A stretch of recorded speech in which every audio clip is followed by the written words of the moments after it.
Hey guys, welcome back to my channel. What if Naruto was supreme sorcerer in Marvelverse? Movie. In the building of Konoha that housed the leader of the village, sitting behind an oak table with a stack of paperwork to his side was an elderly man known to the people within the village as Hiruzen Sarutobi, the second ninja to earn the title of God of Shinobi due to his mastery over all 5 of the elements in chakra as well as fighting and surviving all 3 great shinobi wars. The years have gotten to him, which has made him weaker than he was while he was in his prime, but even though he was older he still had enough strength and skill to fight as a Kage effectively enough to protect the village. Hiruzen finished off the last of his paperwork with a small sigh and took out his smoking pipe before he placed some tobacco in it before lighting it up with a small flame from his finger. He breathed in the intoxicating smoke of tobacco and felt the stress of his paperwork leave when he blew out the smoke from his lungs. Can't believe it has been 13 years since that day, he thought as he turned his chair around to stare out of his window, which gave him a perfect view of the entire village in all of its glory. It's around 3 o'clock in the middle of the day, so he can easily see his shinobi and kunoichi jumping across the rooftops to get to their various destinations while the civilians walk on the roads without a care in the world since they were not under attack of any sort. 13 years since Minato sealed away the Kyuubi into his own children. He swung his chair around again and stared at the pictures on the wall, which showed all of the Kages that had been in charge throughout the years smiling in their own separate frames. The first showed Hashirama Senju with a reassuring smile and wearing his red armor. The second was Tobirama Senju, Hashirama's brother, who was wearing his blue armor and head protector with a small smile, which was rare due to him lacking the ability to smile if Hiruzen remembered correctly. The third showed a younger version of himself, grinning and wearing his known black helmet and outfit. Hiruzen frowned when he looked at the picture beside his own, which showed the 4th Hokage Minato Namikaze, wearing his white robes and was smiling without a care in the world. The reason for Hiruzen's frown was because he had lost a lot of respect for Minato after what had happened 13 years ago. He could still remember that day like as if it was just yesterday, since it haunted his mind for all 13 years since it had happened. The day in which Minato Namikaze himself, with the help of his own wife, Kushina Uzumaki, sealed away the almighty Kyuubi into their recently born triplets. The day in which the village was saved from the rampaging Biju, but by then the damage had been done and many were killed in the beast's attack, with those who survived it hating it for the carnage it had brought. The day in which Minato and Kushina willingly abandoned their only son, Naruto Uzumaki Namikaze. As Hiruzen sat there remembering that horrid day, he closed his eyes and thought back to the day in which Naruto was left alone. Flashback 13 years ago, day of Kyuubi's attack. Death and destruction was that could be explained as an accurate description for a large portion of the village. Buildings were now nothing more than rubble. Fire spread over the still standing ones, slowly burning them down, and the bodies of both shinobi and civilians lined the streets. After the defeat of the Kyuubi, shinobi and kunoichi had been sent to relay the damage and to calm all the fires so they didn't spread to the intact parts of the village. Standing at the still intact gates of Konoha was the newly reappointed Hokage, Hiruzen Sarutobi, his successor, Minato Namikaze, and the man's wife, Kushina Uzumaki. In both of Kushina's hands were both of her daughters, Natsumi and Narumi, both of who had taken the traits of their mother's hair. However, Natsumi has her father's blue eyes while Narumi has her mother's purple ones. Both were wrapped in blankets and were sleeping without a worry in the world.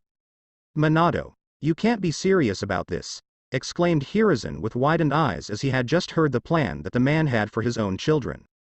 I'm very serious, Hiruzen, replied Minato with a serious look on his face. But he's your son. You can't just dump him like he's yesterday's garbage, retorted Hiruzen with a glare. I'm not doing anything of the sort, replied Minato in a harsh tone. He would have thought that Hiruzen of all people would understand his reasoning for doing this, since by seeing the full picture, seeing the man was considered a genius by many. Natsumi and Narumi need important intensive training in order to gain control of Kyuubi's chakra, so I'm taking them to our estate in Fire Capital so we can train them safely. The people here will be scared of their power at first, so they will need time to master it, as well as the people need time to heal from this event. What about Naruto? You're just going to leave him here on his own? Asked the elder Hokage, referring to the small bundle that was in his own arms. Unlike his sisters, Naruto took more of his father's features than his mother. He had shining blue eyes which were staring at everyone in curiosity, and had spiky blonde hair with bits and pieces of red, which is the only thing he took after his mother other than her round face. While his sisters got the chakra that made up the Kyuubi, He had only the soul which was sealed within him so that the beast's power could be controlled without its interference. Because he had the soul in him, he acquired a set of birthmarks that resembled whiskers on his face. Nobody noticed as Naruto's eyes narrowed as he stares at his mother and father. "We can't bring Naruto with us. It's too dangerous for him to come with us since we have to focus on our daughters so that they can use the Kyuubi's power effectively," said Kushina, who then took a step back when Hiruzen's furious eyes turned their attention to her. "How exactly are his parents leaving him to live on his own not dangerous?" he asked them angrily with a glare that seemed like it could melt steel. We have to put all of our attention on Natsumi and Narumi because of their special chakra. Since Naruto only has the soul of the Kyuubi in him, he doesn't need any special training like they do. Plus, with both Kumo and Iwa still angry with us after the previous war, they'll be gunning for us whenever they can by any means. With Naruto in the village, he'll be safe away from any assassins they send since they will be so focused on us. Especially since nobody will know of his heritage, answered Kushina, who jumps back a bit more when ki poured out of Hiruzen in waves. The killing intent began to disturb Natsumi and Narumi, who both squirmed under the pressure of the Hokage's ki. Naruto on the other hand was giggling away at Hiruzen and reaches up to him as a baby does to a parent when they are young. Noticing Naruto right away as he did this, Hiruzen held back on his ki and placed a finger in between Naruto's small hands and smiled when the child began to squeeze and play around with it. Minato and Kushina sees this and both frown when they do. They felt a sense of loss since he wasn't doing that with them, but both pushed the feeling away, knowing that they had already made the needed plans to train their daughters and can't have their son taking away their attention from them. They plan to make up for lost time when they returned in the future. "Where will he stay while you're gone?" asked Hiruzen, glaring at the couple. "We can't have him staying with any of the clans since that would draw suspicion towards him, and I'd prefer if nobody but you, Kakashi, Jiraiya, Orochimaru and Tsunade know about this, so it would be the best if he stays in the orphanage," said Minato, who starts to sweat when Hiruzen started to drill holes through his face with his eyes. "An orphanage? You want your own son to go through an orphanage? It's perfectly safe. It won't draw any suspicion, and when you tell everyone that Naruto has the soul of the Kyuubi inside him, then he'll be declared a hero among the populace since it's through him that they are safe. We'll train the girls until they turn 13 and then come back to the village to be with Naruto. I'll make sure that Jiraiya drops in here and now to check on Naruto for me," replied Minato with a grin, thinking that his plan couldn't possibly fail. He couldn't have Jiraiya staying in Leaf since he'll need his mentor to help him and Kushina train his daughters. From what they were told by the Toad Sage himself, one of the two were the child of prophecy that he spoke of, since it stated that a child born in between leaves and trees, who holds massive otherworldly power, will be the one who either saves the world from destruction or causes the destruction of the world. Minato, Jiraiya and Kushina all believed that one of girls are the child of prophecy because they were both born in Konoha, which has forests everywhere around it, and both have Minato's sealing matrix on their stomachs, which must be the otherworldly power the elderly Toad Sage mentioned, since it was made with the aid of the Shinigami was keeping Kyuubi's power at bay. Usually anyone who summoned the Shinigami would be forced to sacrifice their own soul as payment for doing so, but Kushina had been in possession of a family heirloom that had been passed down over the generations that protected the one who had it on their person from such payment. Tsunade decided to become the girl's personal doctor so they wouldn't get injured anytime soon. After all, she was their godmother. "You've truly became a fool, Minato. I honestly think I should have made the better decision and given my hat to Orochimaru instead of you," thought Hiruzen in distaste. "Fine. But you better leave now before I get sick at looking at you too and kick you out myself." Minato didn't like the way his grandfather figure was glaring at him and speaking badly about his plan, so he tried to place a comforting hand on his shoulder, but Hiruzen knocked it away with his other hand. "Don't you dare touch me. At this moment, you two have lost all of my respect." Since Minato and Kushina had packed away their luggage in a hurry, both were still dirty after the battle with the nine-tailed fox. This is seen from Minato, whose right sleeve is still covered in the blood of the Kyuubi which had landed on his clothes when Gamabunta stabbed the beast with his sword, which led to blood splattering over his clothes. When Hiruzen swatted Minato's arm away from his own, Kyuubi's blood splattered all over Naruto's face and some even gets into his mouth. Hiruzen glared at a frightened and sad Minato and wiped away the blood from the baby's face. He's too angry and busy wiping away the blood to notice Naruto's pupils change into fox-like slits before returning to normal. Minato saw how Hiruzen was glaring at him and Kushina and sighed before turning around. Maybe after the 13 years, he'll have calmed down, he thought in hope. Let's go Kushina. We have a lot of road to get through before we get to the capital, said Minato, preparing to jump to the trees towards the direction of the city. Kushina nods with a smile before going over to Hiruzen, who tenses, but she ignored it for now and crouched down to look into Naruto's blue eyes, who stare back at her own. I'm sorry my little sweetie, but we must do this for the benefit for everyone else. Hiruzen scoffs, but Kushina ignored him and continues.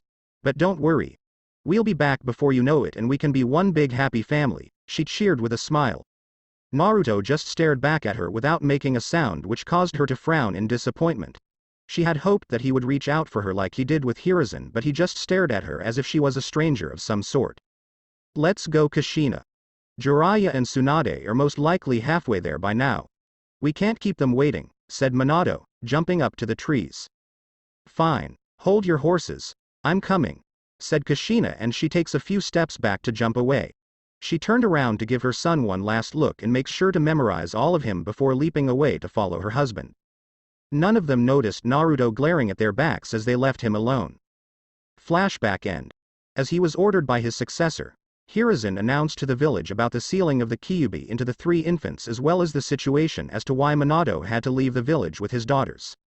Sadly, he had to tell the village that Naruto was an orphan that Minato picked and used to seal a part of the Kyuubi to the people so that enemy villages wouldn't take their moment of weakness to invade the village in order to kill Naruto because of his relation to the man.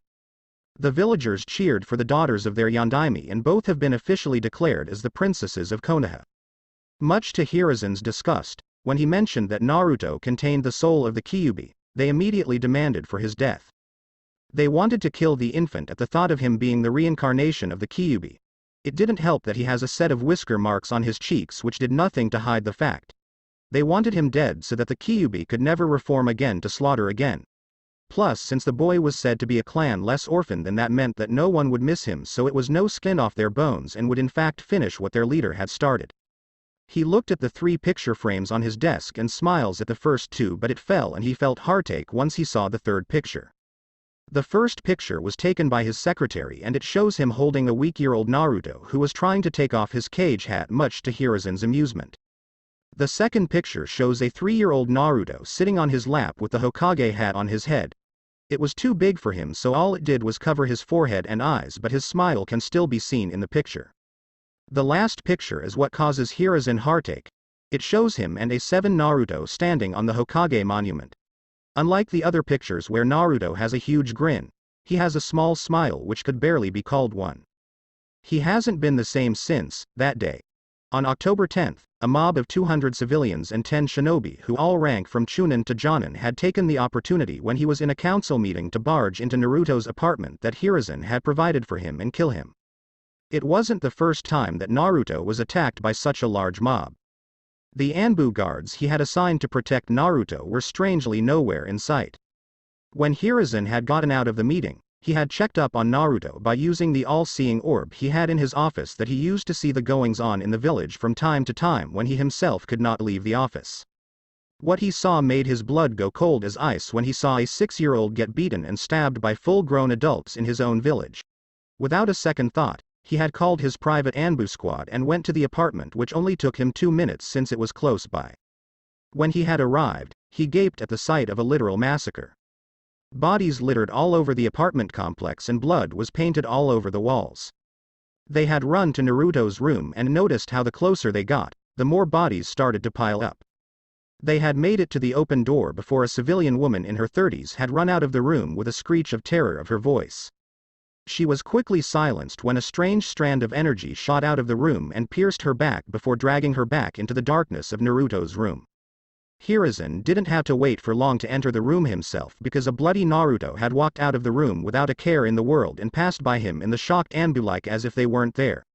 Hiruzen had seen the boy as he walked by, and he saw the boy had a glazed look about him as if he were possessed by something, but he was afraid of losing any more of his shinobi, so he let him go so as to not endanger their lives like those Naruto had just killed. He hadn't been the same since then, but on the upside nobody had been bothering him since that day. But they still give him distasteful looks as he walked by when he did. Not even the members of the shinobi or civilian council were annoying him, which itself was odd since they were usually the ones who did but that was mostly because when they tried to get Naruto executed for the slaughter he caused, a civilian literally lost his head when he declared Naruto as a demon who should be killed off. As the rule he had placed shortly after Naruto's birth, nobody could ever mention his status as a Jinchuriki or ever call him a demon. The council realized that they weren't dealing with the old man who they could bully around in the past to get their way, and were instead arguing with the god of shinobi, instead. Hiruzen opened a drawer in his table and took out a file with the name Naruto Uzumaki Namikaze on the cover. He opened it and looks into the contents of it. In it are 3 pages, one of them being his birth certificate which proved that he was the birth son of both Minato and Kushina. He had that for when Naruto's parents came back, so when he finds out, he can do as little damage as possible. The second sheet of paper is Naruto's shinobi registration papers which were already signed for. He knows that he will pass with minimum effort, so he took the liberty to hurry the process up to save Iruka some time on preparing it. Hiruzen knows that Naruto could have entered the academy early like Itachi Uchiha had done, but the blonde said that he wanted to stay in the same class with his best out of the 2 friends he had. He was ecstatic to find out that Naruto made a couple of friends since everyone else made sure to keep their children away from him, and unfortunately there was nothing he could do about that. The third one is what Hiruzen wanted to take a look at. It's a file on everything about Naruto. What he likes, hates and his skills. He had Naruto fill it out a while ago, but even though he filled it out there was much that Naruto was unable to fill in since his skills were too numerous to count. Hiruzen lifted the parchment up to his face to stare at the sheet with a small smile on his face as he looks it over. It's the proof that shows the world that Naruto Uzumaki Namikaze is one thing and one thing only. A prodigy among prodigies, Naruto had been born as one, and not just a simple prodigy, but one that was the elite of them. Yet if it was up to the villagers alone, that he would have never been able to expand upon it.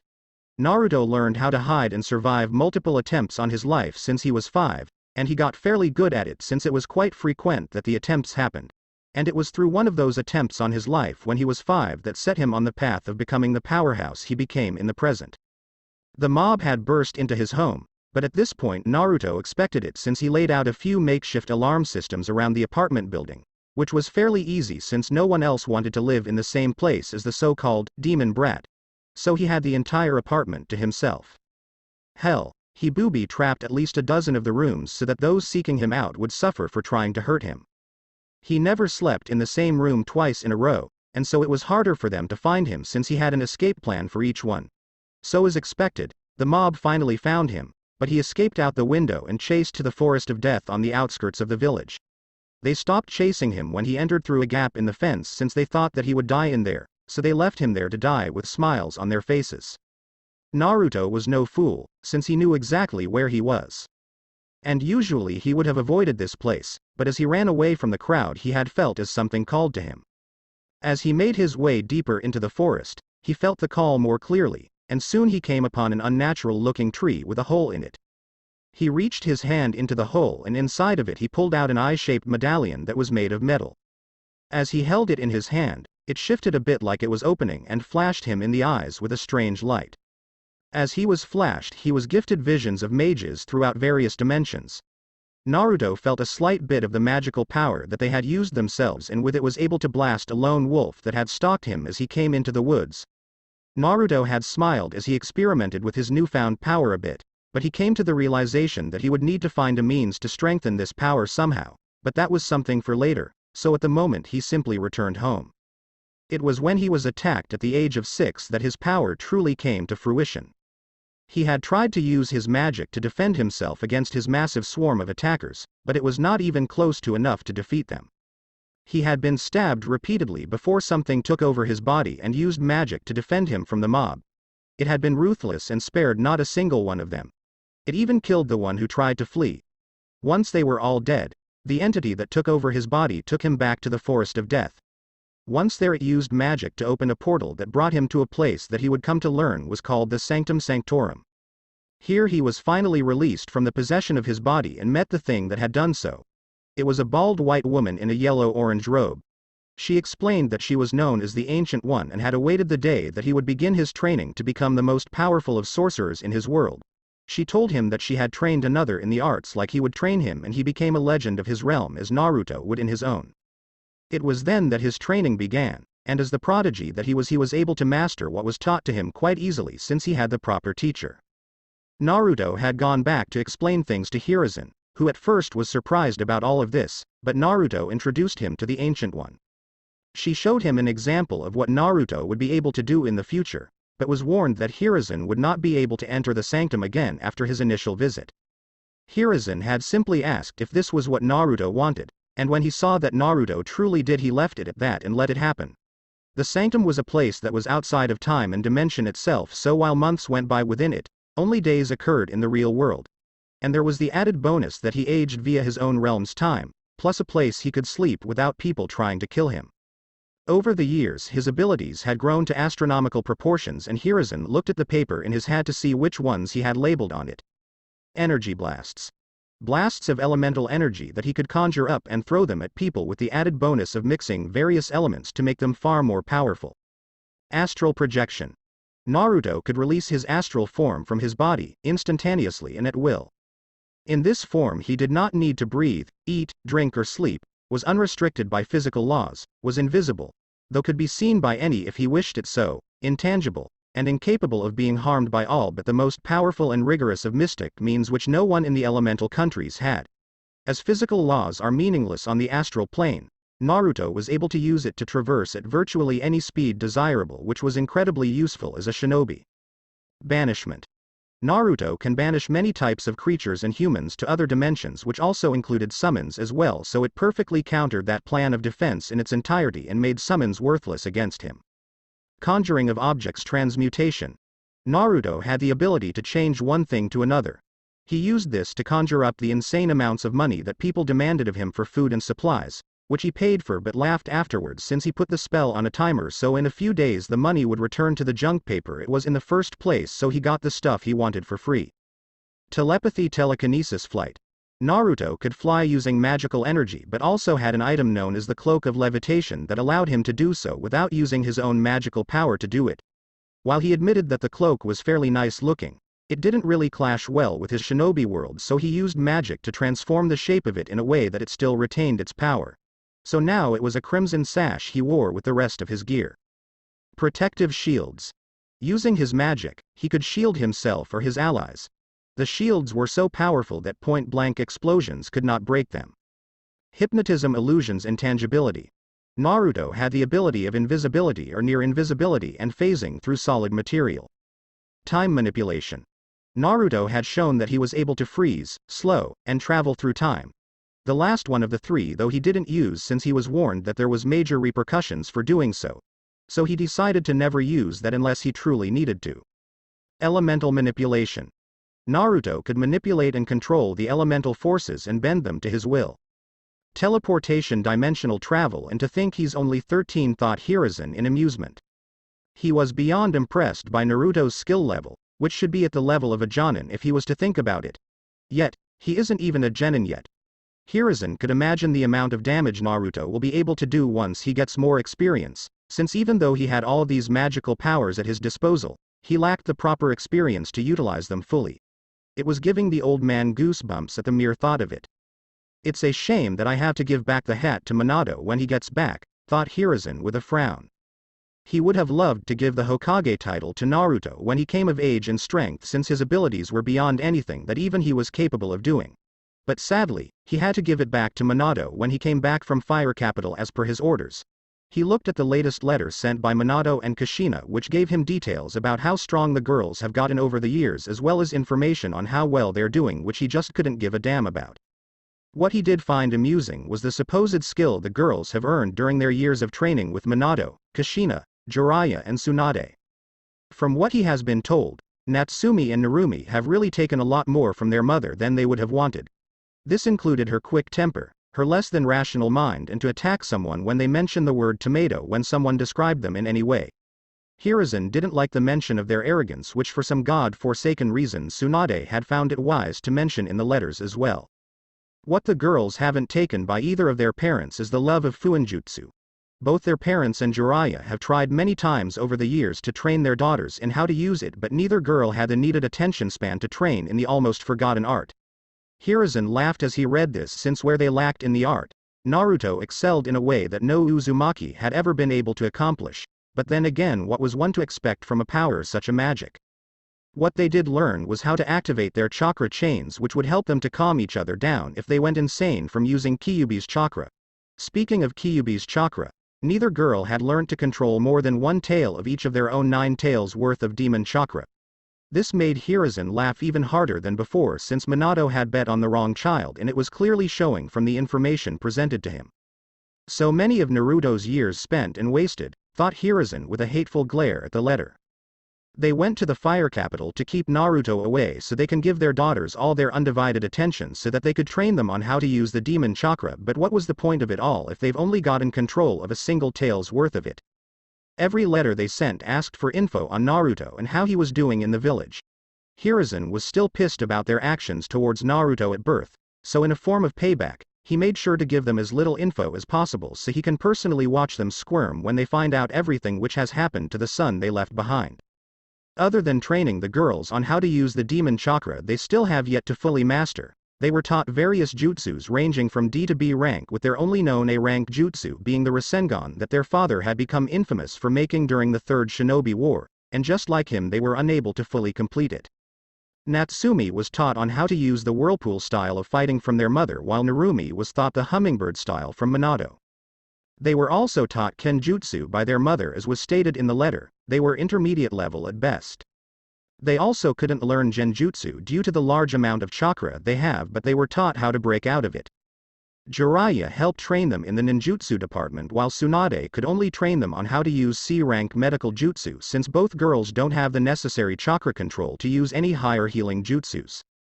She was however able to teach them her legendary super strength, which made up for it in the end though. Hiruzen didn't like how Tsunade mentioned that when they returned to the village, she would help train Naruto in her medical practices when they returned to the village. Neither he nor Naruto's teacher were gonna allow her to do that when she had left her duties as Naruto's godmother. Plus, from what Hiruzen saw of his abilities with magic, his medical knowledge far surpassed her best. Ha ha ha ha ha ha ha ha, laughed Hiruzen, holding his gut to help ease the pain from laughing so hard. It was the same reaction he gave when he read it the first time, but it still made the man laugh no matter how many times he read it. The reason for his laughing was because even with the help of 4 cage-level ninja, the supposed princesses of Konoha only had the skills of a chunin. They may know some powerful jutsus like the Shadow Clone Jutsu, Rasengan and several B-rank jutsus, but they neither had the experience nor the patience to use them to their full effectiveness. Naruto, on the other hand, has spent most of his life with a teacher that taught him in the arts that no one had ever dealt with in the entirety of the elemental countries, which meant he was a force to be reckoned with since there was no form of counter to his abilities. But as he grew far more powerful in time, he became a target for a few people who saw him as a weapon to be controlled. The main person who thought this was Hiruzen's old rival by the name of Danzo. The man had been foolish in his goal to capture the boy, and the end results were the complete and utter destruction of not only the entirety of his hidden root forces, which were supposed to be disbanded in the first place, but the hidden base that was beneath Konoha itself. Naruto flooded the tunnels with molten rock to destroy everything and everyone in the tunnels. Danzo had played his trump card, which was an explosive seal, but Naruto simply banished him away to another dimension to explode. Yet Danzo wasn't the only person who was interested in Naruto. There was someone else who he had caught the eye of over time. This someone being none other than Orochimaru the Snake Sannin himself. Imagine his surprise when the only Sannin left in the village walked into his office and demanded him to allow Naruto to be his pupil.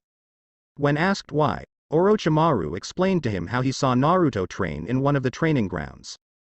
Impressed with the amount of skill a 10-year-old has, especially without a teacher, or so he thought since only Hiruzen was aware of the Ancient One's existence, he explained how he wanted to unlock Naruto's full potential as a shinobi. Afterwards, Hiruzen gave Orochimaru his personal file on Naruto, and when read, Orochimaru wanted him more. Agreeing to it, Naruto was told the news of this, to which they thought he would take the opportunity. And at first Naruto was tempted, but in the end he declined the offer. When asked by a surprised Orochimaru on why he would pass up on such a thing, he told Orochimaru that he already had a teacher. Plus the fact that his sisters had been trained by the other Sannin, with Natsumi becoming the future Toad Sage and Narumi becoming the future Slug Sage, only solidified the point home even more. He wanted nothing to do with the family that abandoned him, not even by training. If he were to train with Orochimaru and became the new Snake Sanin, it would just be expected of him by his parents, and he would be damned if he ever became what they wanted him to become. So with that answer, Orochimaru relented and went on to begin train Naruto's best friend Sasuke. The bottom of the letter was what infuriated Hiruzen the most out of the whole thing. It turned out that Minato wanted to place Naruto on the same Genin team with his sisters when they arrived next week for the Genin exams so they can bond over time. He also wanted to place Kushina as the Jonin sensei so she can get to know her son as well. It made Hiruzen see red to see the people who willingly abandoned their son try to now force themselves into his life like he had no choice on the matter. Not if I have anything to do with it, he thought with a smirk as an idea came to mind. He knew that placing Naruto on a team that consisted of nothing but his family who abandoned him will just hurt him more than finding out that they're alive and left him to the wolves. Naruto may be smart and calm for his age, but not even he will be able to control himself when put in that type of environment. As one last fuck you to Minato, Hiruzen wrote something on an empty scroll before placing the Hokage seal on it to make it official. Plus it was the tradition that the final order of a retiring Hokage could not be changed, so Minato could not dispute it in any way when he took the position back from him. You're gonna have quite a nasty surprise when you get here, Minato, he thought with a chuckle. Sanctum Sanctorum. Standing in the middle of the training room was one Naruto Uzumaki Namikaze. He had spiky blonde hair with bits of red highlights he got from his mother and father. Dazzling blue eyes scanned the field for any threats to himself as he had been taught by his master. He wore a tight red muscle t-shirt that made his abs he acquired in his training visible, and over that he had a jet black vest that had a hood to protect his head from the rain if needed. He wore slightly loose black pants that matched the color of his vest, and around them was the sash that he had turned the cloak of levitation into, as well as wore sandals since he loved the breeze on his feet. Attached to his back was a katana imbued with magical runes of all sorts that he named Wisareta, which meant forgotten. His hands were also wrapped with what appeared to be some sort of red tape that was in fact bands of Sidorak that he had wrapped around them since they were great at protecting his hands. Blue slits look around in rapid tempo to see where his opponent was. Naruto flips away when 100 magical spikes flood the area he had just stood on. He wasn't out of the woods yet because when he landed on the floor and got his footing back, Naruto could hear the floor sizzling, so after looking down he sees at least a dozen explosive seals underneath his feet. A quick dash with his magic and he just barely saved himself from being blown to bits. Almighty winds of Gaia, said the voice of his opponent. A powerful gust of wind heads towards Naruto, who grabs the hilt of his sword. Applying wind elemental magic to his sword, Naruto swung downwards and splits the gust of powerful wind in half, which blows at both sides of him. All of a sudden a forest sprouted from the ground instantly, and as it did a figure comes out of the woods and heads towards him with impressive speeds. Having very little time to react, Naruto swung his sword, which is stopped when the attacker blocks it with a kunai, which is also coated in wind magic as well. Ducking under a kick, Naruto tries to impale his opponent, but said opponent swerves their body away from all of his strikes before landing a straight kick to Naruto's midsection. Skidding to a stop, he charges, and the next few minutes are spent with both fighters clashing in a battle of blades. Sparks fly everywhere as a wind-enhanced sword meets with a wind-enhanced kunai. Eventually, Naruto's opponent got the upper hand and forced Naruto to drop his sword so he wouldn't lose his hand. The attacker smirks before he widens his eyes when the bands of Sidorak, which were connected to Naruto's forearm, wraps around his arm and tightens in almost bone-crushing pressure. Dishing out a kunai that he conjured up, Naruto impaled his opponent in the chest with the kunai but frowns when they simply vanish. A shadow construct, thought Naruto with a frown. Naruto's eyes widen when he sees a small dot of movement at the edge of his vision, and he ducks in time to dodge an overhead kick which, from the amount if wind blowing away, would have taken his head clean off. Slamming his hands to the floor, Naruto spins on them, outstretched his legs to kick away his opponent's defending arm and kicked them across the jaw. He then jumped from his hands and spun sideways in the air and punched the attacker at the side of his face, which threw them away a few feet before they regained their bearings. The opponent flies through fighting stances in blurring speeds which are matched by Naruto for his own attack. Iron Fist of Rage. Waves of Tsunami. A wave of water spits out of Naruto's mouth which flies towards his opponent's incoming attack that burst into the form of what appeared to be a dragon of some kind. When both attacks impacted with each other, A large ball of steam surrounds the training room and blocks all vision of those within it. This doesn't stop Naruto or his opponent because sounds of fist hitting flesh can be heard from within the ball of steam. Naruto flies out of the ball of steam after the got hit across the face. Having enough of the distraction, he releases a wave of wind which blows away the steam and shows that his opponent isn't anywhere near. All of a sudden, the ground underneath him breaks to show his opponent raising from the ground and uppercutting him in the stomach, which causes the blonde redhead to gasp out in pain and spit out spittle and blood. The attacker's smirk turns to one of surprise when Naruto pops away and a seal appears under the man, which summoned forth mystical chains that bind him around his neck, arm and leg. A preset trap to hinder your opponent. Not bad, kid. Your fighting skills have increased fairly well over the years. Complimented the attacker with a clap of his hands as the chains faded away since the fight was over, so they were no longer needed. Thank you, sensei, but I'm still not strong enough to take you on in a full fight without my magical abilities, replied Naruto with a small smirk, which was returned by his secondary teacher known as the Iron Fist. The Ancient One had traveled back to the dimension she had recently been in and asked for his aid in teaching Naruto more physical forms of training since her teaching was limited to magical only. He had agreed and constantly sparred with Naruto over the years. Naruto always lost said spars, but Iron Fist was no joke when it came to fighting. And this one was more of a challenge than usual. The Ancient One was aiding the Iron Fist via magic such as the shadow construct she made as well as the magical winds sent his way. In time, my student. In time, Iron Fist said with a wave of his hand. So, should I start getting serious now? Asked Naruto, a small spark appearing in his eyes. It quickly disappeared when Iron Fist shakes his head negatively at his question. As much fun as that is, I'd prefer if you didn't miss class. There may only be a week left before your genin exams, but that's no excuse for you to be skipping. Plus I need to get back to my dimension. It's nice to train someone and all, but I am still a hero in my world and need to protect it, said Iron Fist, waving him off. Very well, sensei. I'll see you later, he said with a bow before disappearing in a portal he conjured up to take him home. When Naruto leaves, Iron Fist rubs his aching jaw that Naruto had kicked him before and couldn't hold back the large grin. 1 week to go before his so-called parents come back. Can't wait for you to start making heads turn, Naruto. And with that he walked through a portal back to his dimension courtesy of the Ancient One. Konoha Academy. After taking a quick shower since he was very sweaty from training, Naruto head out to the academy, and while walking he ignored the glares and whispering around him. As he did, he thought about his so-called family. Unknown to the Hokage, Naruto knew exactly who his parents were and why they left him alone in the village all those years ago. Naruto had found magic that was capable of projecting his memories that he himself could not even remember, such as when he was first born. It was very helpful whenever he got that feeling like he had forgotten something and looked back to see if he did. He remembered the moment when Minato gave him away to Hiruzen with a smile on his face, all the while thinking that he can just make up the lost 13 years of his life when he comes back with the rest of his group. Naruto had no plans to forgive or forget his family's actions, which had caused him many years of pain and anguish because of their sheer stupidity. To have such trust in the villagers was truly foolish in his opinion. They just lost family members to the Kyuubi, and Minato had literally given the reason for their suffering to them on a fucking silver platter. He knew that they would be returning soon since while meditating he became aware of so many things that happened in the world. It was this ability that Hiruzen was truly impressed with, since it had saved the lives of many of his shinobi in the field since Naruto had warned him of ambushes and surprise attacks.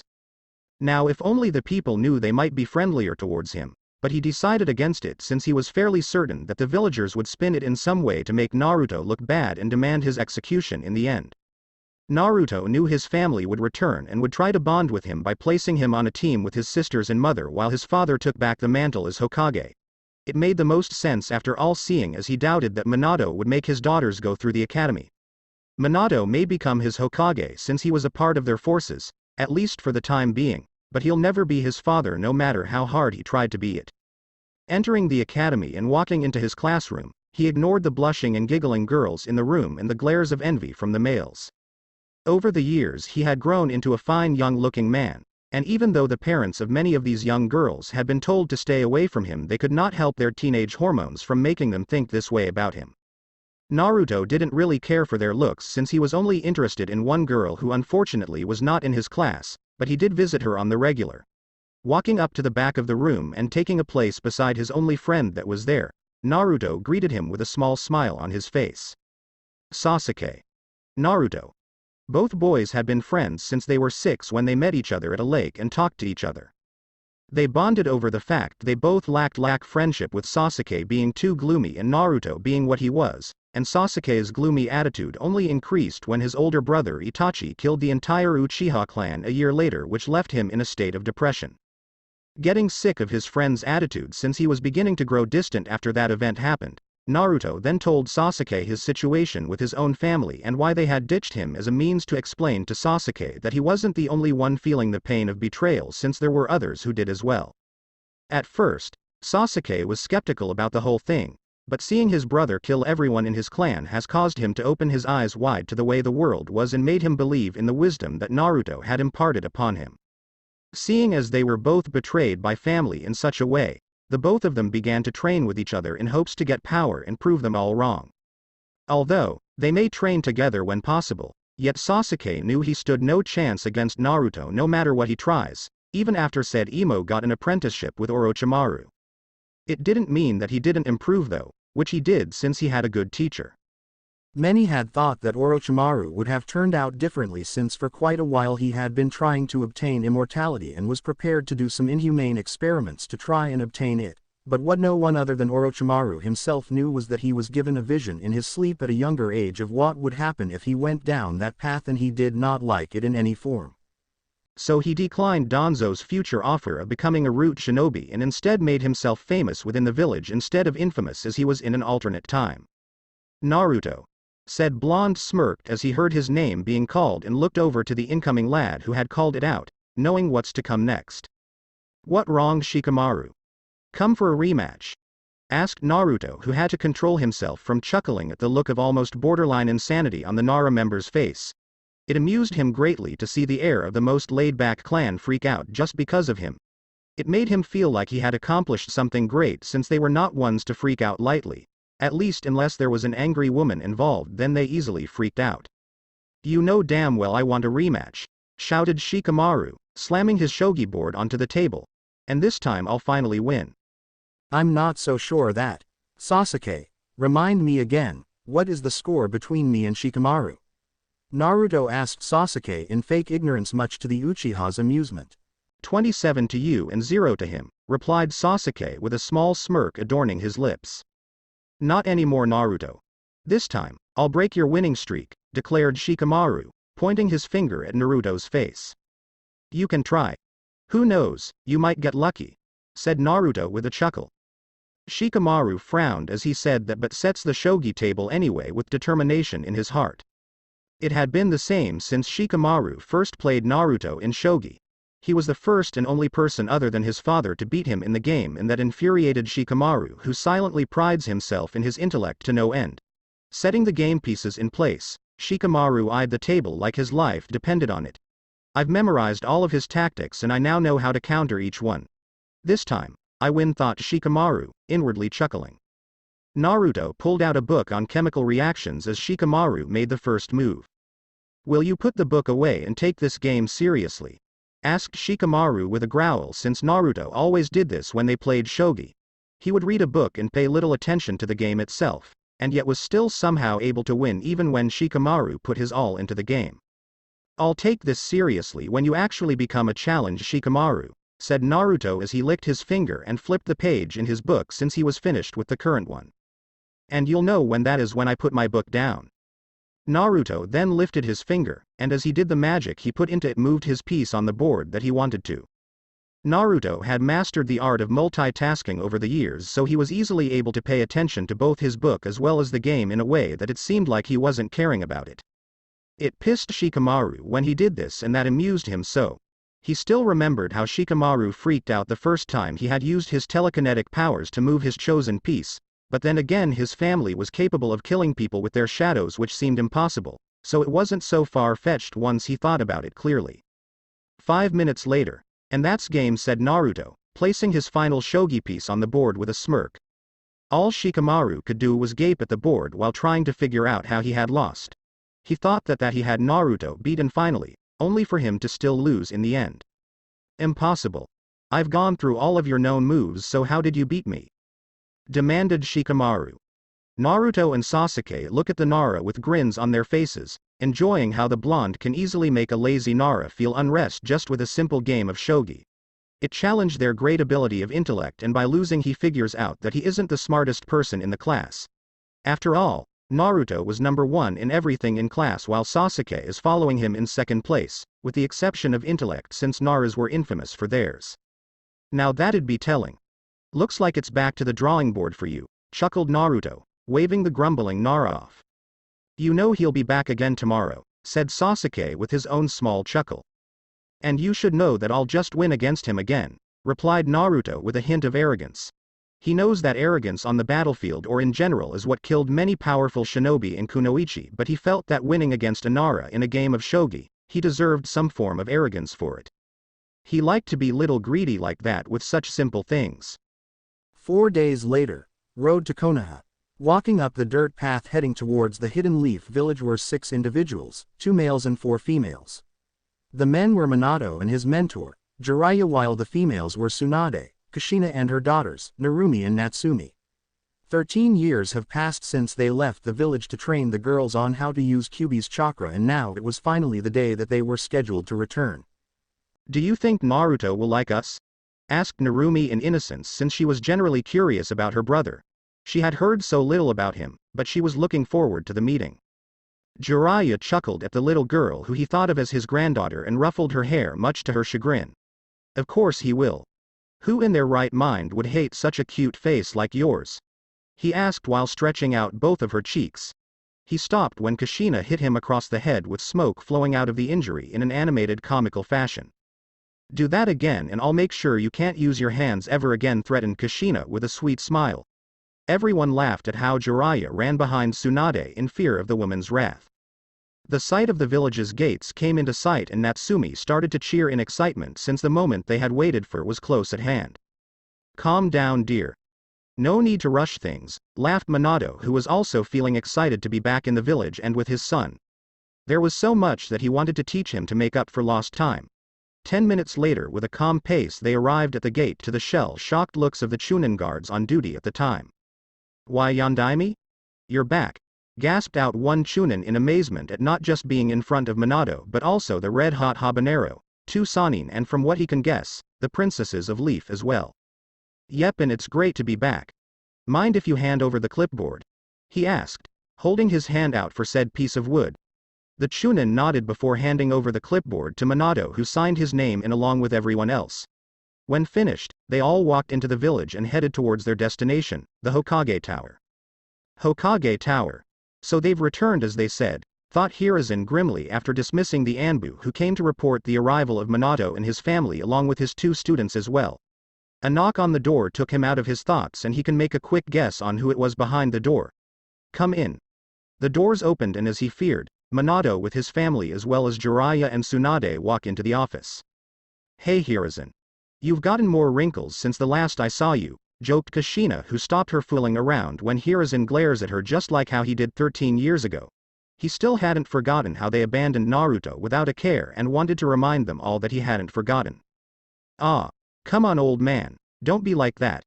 13 years and you're still holding a grudge, said Jiraiya, who wisely shut up when Hiruzen aimed his glare towards him.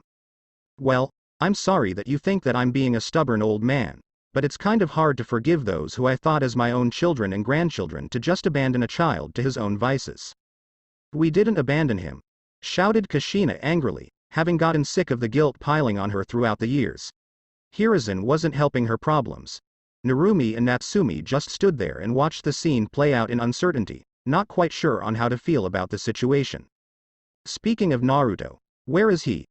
I would have thought that you'd have him here by now, asked Tsunade, trying to stop Kushina from blowing up, and from the way her hair is swirling around in 9 different sections she was on the verge of exploding. She couldn't blame her since she hasn't seen her son for the last 13 years. Personally, she wanted to see Naruto to judge if he would be good enough for her training as a medic nin and maybe even her strength, since Hiruzen didn't even send a picture of Naruto with his letters. I sent an Anbu for him 5 minutes ago, so he should be here any moment. The Uzumaki Namikaze families smiled at the chance to finally meet their son, brother after so many years apart. However, I must warn you that he won't just accept you on the spot like you think and that you will have to work for his love if he's even willing to give you a chance.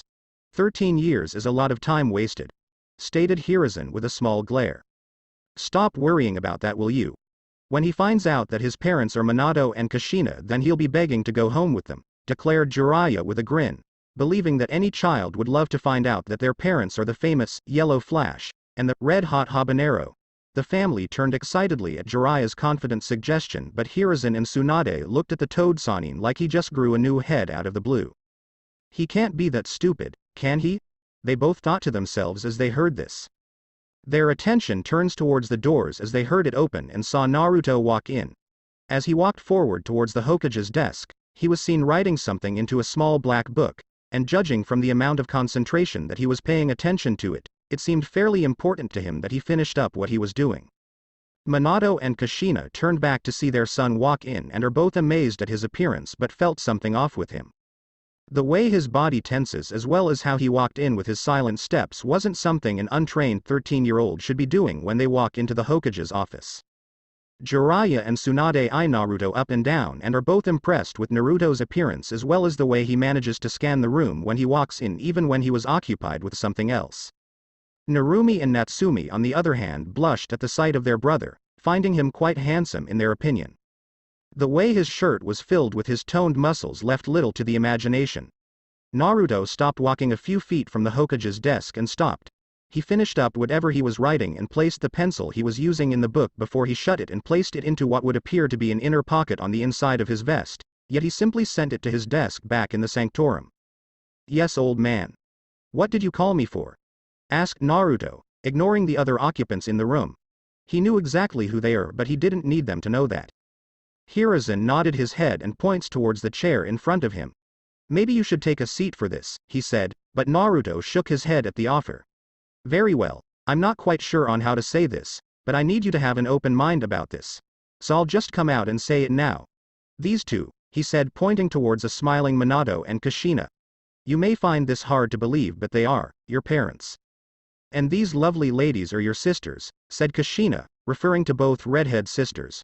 Narumi shyly smiled and waved while Natsumi grins with her own wave. Jiraiya smirked at this, all the while waiting for the happy family moment where the young lad would cry tears of joy when he sees his family. He did not expect any other type of response. Nobody did. "Ah, I see," deadpanned Naruto, not caring a single bit about this piece of information that was given to him. Hiruzen's sweat dropped as he heard Naruto's response, not really sure on how to react to such a lame response like that. He had expected for the blonde to either blow up in rage, demand for answers, or might even run to them in joy, but he highly doubted that the last one would happen if at all. "Did you not hear what I said, Naruto?" "Yes, I did hear you. You just said that the Yellow Flash and his wife are both my parents and that I have two sisters. Will that be all?" asked Naruto, who just wanted to leave and go do something else that was more of his choice than being ordered to. Minato, Kushina, Jiraiya and Tsunade were all stunned at the lack of response from the blonde-red hybrid and Narumi frowned in confusion. Natsumi didn't like his response and made sure that everyone else knew about it. "What do you mean will that be all?" shouted Natsumi in rage. She had expected for her brother to be ecstatic to find out he had a family but the way he didn't seem to give a damn pissed her off immensely, with her inherited anger problems she got from her mother clearly showing. "It's exactly as I said it. If there isn't anything else to talk about then I'd like to go back to doing what I had planned for the day," said Naruto with a stoic face. "You just find out that your family is alive and you say will that be all? Don't you even care that they are here and alive?"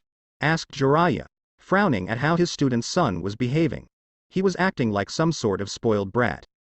"If they are my real family then why did they leave me alone here in this village?" The adults flinched and the daughters' frowns deepened at his words. Both had been explained to about their situation and had accepted it without a word since they were just kids. If their parents thought it was a good idea then who are they to argue with them? "It's complicated," was Jiraiya's smart reply.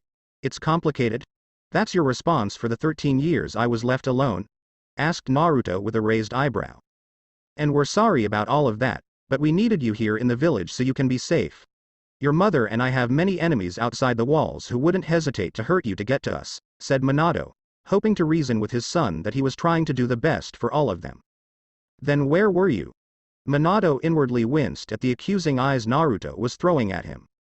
If I was in such danger as you claimed, then why weren't you here to protect me? If they are my sisters as you said, then why weren't they in danger along with me? Why did you make me think that I was just a no-good orphan with nothing going for me?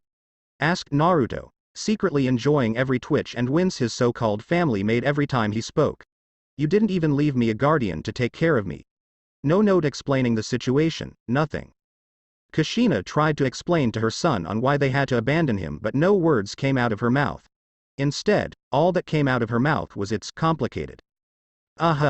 Deadpanned Naruto, who was wondering how he has such idiotic parents, thinking that anything they said would be a good enough excuse for abandoning their child. If we're done here, then I'll take my leave. Gramps, I'll be in the sanctorum if you need me. Turning around without another glance to his supposed family, he walked out of the room and closed the door behind him. Minato and Kushina stared at the door in shock, confusion and sadness, not enjoying their first reunion with their son after 13 years. From the way he just brushed them off, it seemed like he had no interest in getting to know them in any sense of the word. They would have thought that meeting his parents for the first time would have him overjoyed with the news, but it looked like that were very wrong. Jiraiya and Tsunade stared at the door, feeling a bit miffed at the lack of respect Naruto showed towards his parents. Yes, they left him on his own for the first 13 years of his life, but he doesn't understand the reason for it. In their opinion, he has no right to just push them off like that without knowing the circumstances for what they did, and both decided to make sure that he knows. Narumi and Natsumi look at the doors with mixed thoughts. They had believed that he would have jumped for joy when he found out that he had a family, but should have expected that wouldn't have happened. They didn't expect the lax reaction from him and decided to find out more about him to possibly get to know him better. Maybe bond like brother and sisters should. Hiruzen just stared at the doors with a confused expression. He had expected a lot of reactions from Naruto, but that definitely was not what he had expected from him. It was like as if he already expected this to happen, which was ridiculous since he never told Naruto who his parents were to save him from the trauma of learning such a thing at a young age. Where is this sanctum that Naruto mentioned? Asked Minato as the shock of all that had just recently happened finally passed. It's a place we cannot get to, said Hiruzen with a frown, and even if we could I would still not tell you where it is. Why? Demanded Kushina, who was enraged at this point since in her mind Hiruzen had no right to withhold such information from them like this. We are his parents and have the right to know where our son is. Oh, Naruto is your son? Asked Hiruzen sarcastically. This is news to me since for the past 13 years he didn't have parents to raise him. How dare you? How dare I? How dare you?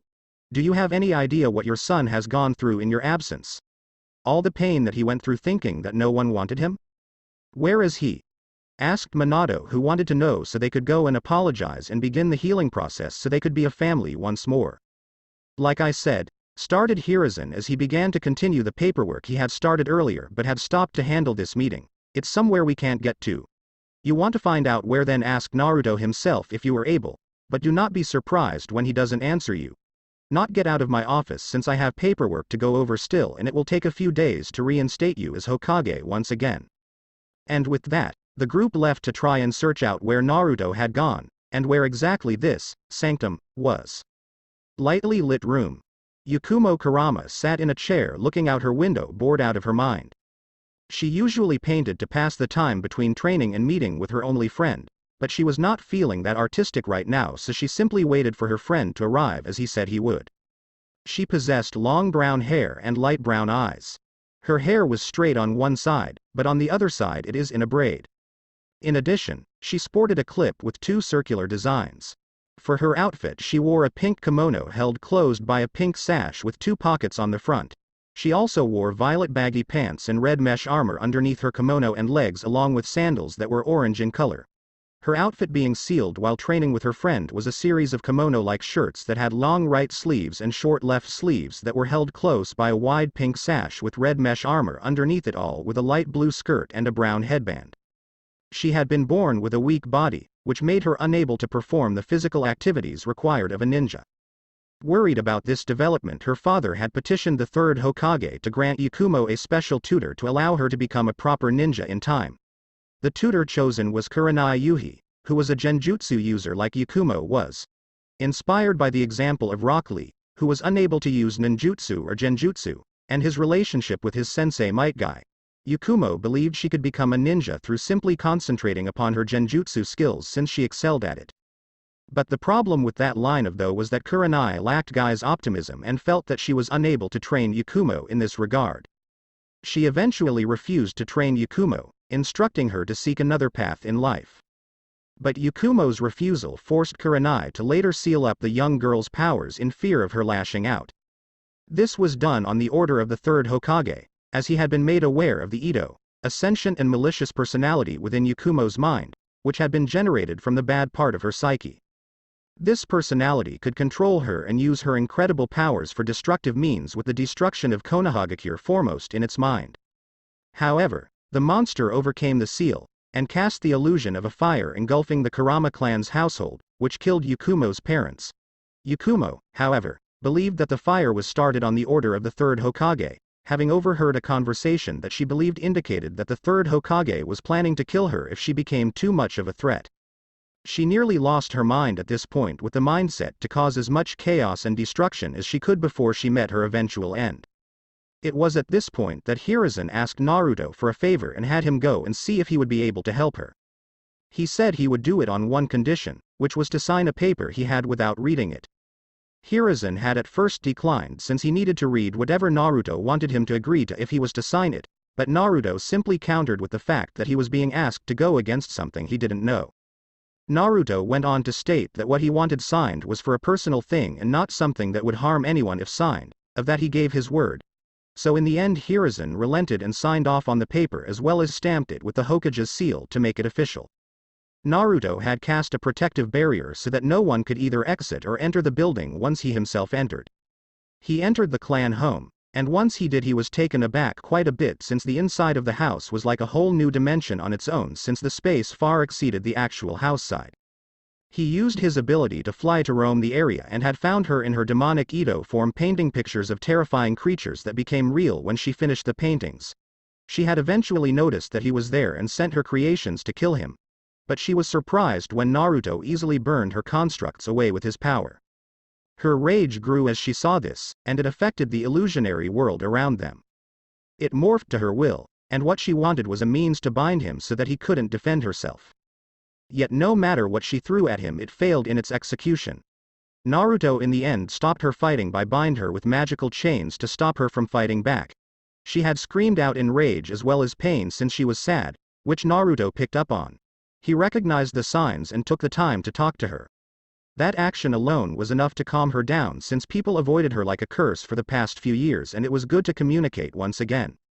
In the end she told him that the demonic entity had fed off her negativity, and her lack of companionship as well as her tutor's refusal to teach her as well as the shattering of her dreams of becoming a kunoichi only made her sink farther into depression.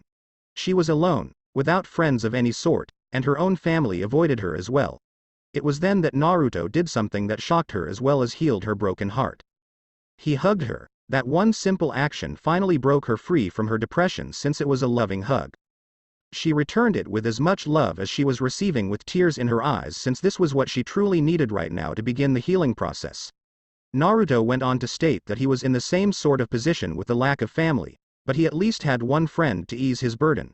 So he held out his hand towards her to get her back onto her feet and told her she had a friend in him, since everyone needed at least one. Naruto then went on to use magic to extract the demon within her and sealed it away in an amulet with a unique shape, the outsider's mark from Dishonored. He gave to her so that she could still use the powers she had when possessed by the Ito, but without the fear of possession. With the aid of magic he helped her body heal to its pristine condition so that she could continue on with her training. Naruto mentioned that he could talk to the Hokage and see if Kurenai could still train her, but she had gotten pissed when she was told this and declined. So in his spare time he helped her train her body as well as her illusionary abilities. And while he was no expert in training shinobi skills, he was a master at illusions and taught her much in the art. She was trained in secret, but Naruto informed Hiruzen on the matter since he needed to know and he understood why it was kept secret. And speaking of the devil, a portal appeared behind her and Naruto came through it. "Hello Yukumo," said Naruto as he waved to her as the portal closed behind him. "Naruto," she responded with a smile on her face since she was truly happy whenever he was near since he was her only friend. But that wasn't the only reason, since in the time they spent together she felt love grow within her heart towards the person that had saved her from the darkness that threatened to consume her. Yet while he had built up her confidence over time so that she believed in herself to the point that she continued with her dream once more, she still lacked the confidence to admit her feelings towards him. Secretly she hoped that he would pick up on this and returned her feelings towards him. "So how are you?" asked Naruto as he conjured up a chair to sit next to her. He conjured up a tea set as well and flicked a fire under it to get the water to boil. "I'm doing fairly well. I was just waiting for you to arrive to train some more." "Sorry for the delay," said Naruto as he poured the hot water into the teacups for himself and Yakumo. "I was on my way here to see you, but I was called to the Hokage's office and had to go there first." "Why were you summoned out of the blue?" asked Yakumo with a curious look on her face. "Was there another emergency that needed your magical expertise to solve it?" "No," said Naruto as he took a sip of tea before he continued, "My family returned today." "Are you serious?" asked Yakumo in shock. Naruto had told her all about his childhood in the years he had known her, and it was because of the shared pain of the loss of family that made their friendship stronger than before. "I am afraid not," said Naruto with a sigh. "So what happens next?" asked Yakumo. "Now," said Naruto as he stood up and cracked his fingers, "we continue with your training." "Okay," said Yakumo with a bit of sadness, since she was still mad at herself for not gaining the courage to admit her feelings. But there was still time, since he was not usually around other women, since they pretty much hated him for containing the soul of Kyuubi. She had heard about it from the citizens of the village, since they openly talked about it when they could, since they didn't fear any form of repercussion. So with that all being said, Yakumo summoned up her illusionary world that she had mastered over the years and prepared for the sparring match that she was about to have. The past week had been a slightly eventful one for Naruto and his group. Each of the three of them did their own thing as they waited for the final day of the academy. Naruto trained in the sanctum, mainly to avoid his family as well as his so-called godparents, since they were searching high and low for him, yet came up empty on any sort of information as to where he was or where or even what the sanctum was, since no one other than Naruto and three others had ever heard about it. Naruto and Sasuke had their final test to do at the academy within the week, yet they both aced it easily. Sasuke had been trained for years by Orochimaru, so it was so easy for him, while Naruto had magic. Sure, there was one teacher there by the name Mizuki who tried to sabotage his techniques with a jutsu of his own that he discreetly used in the hopes that Naruto would fail, but it ultimately failed due to the main fact that Naruto's power stemmed from magic, not chakra. So in the end both passed with no problems.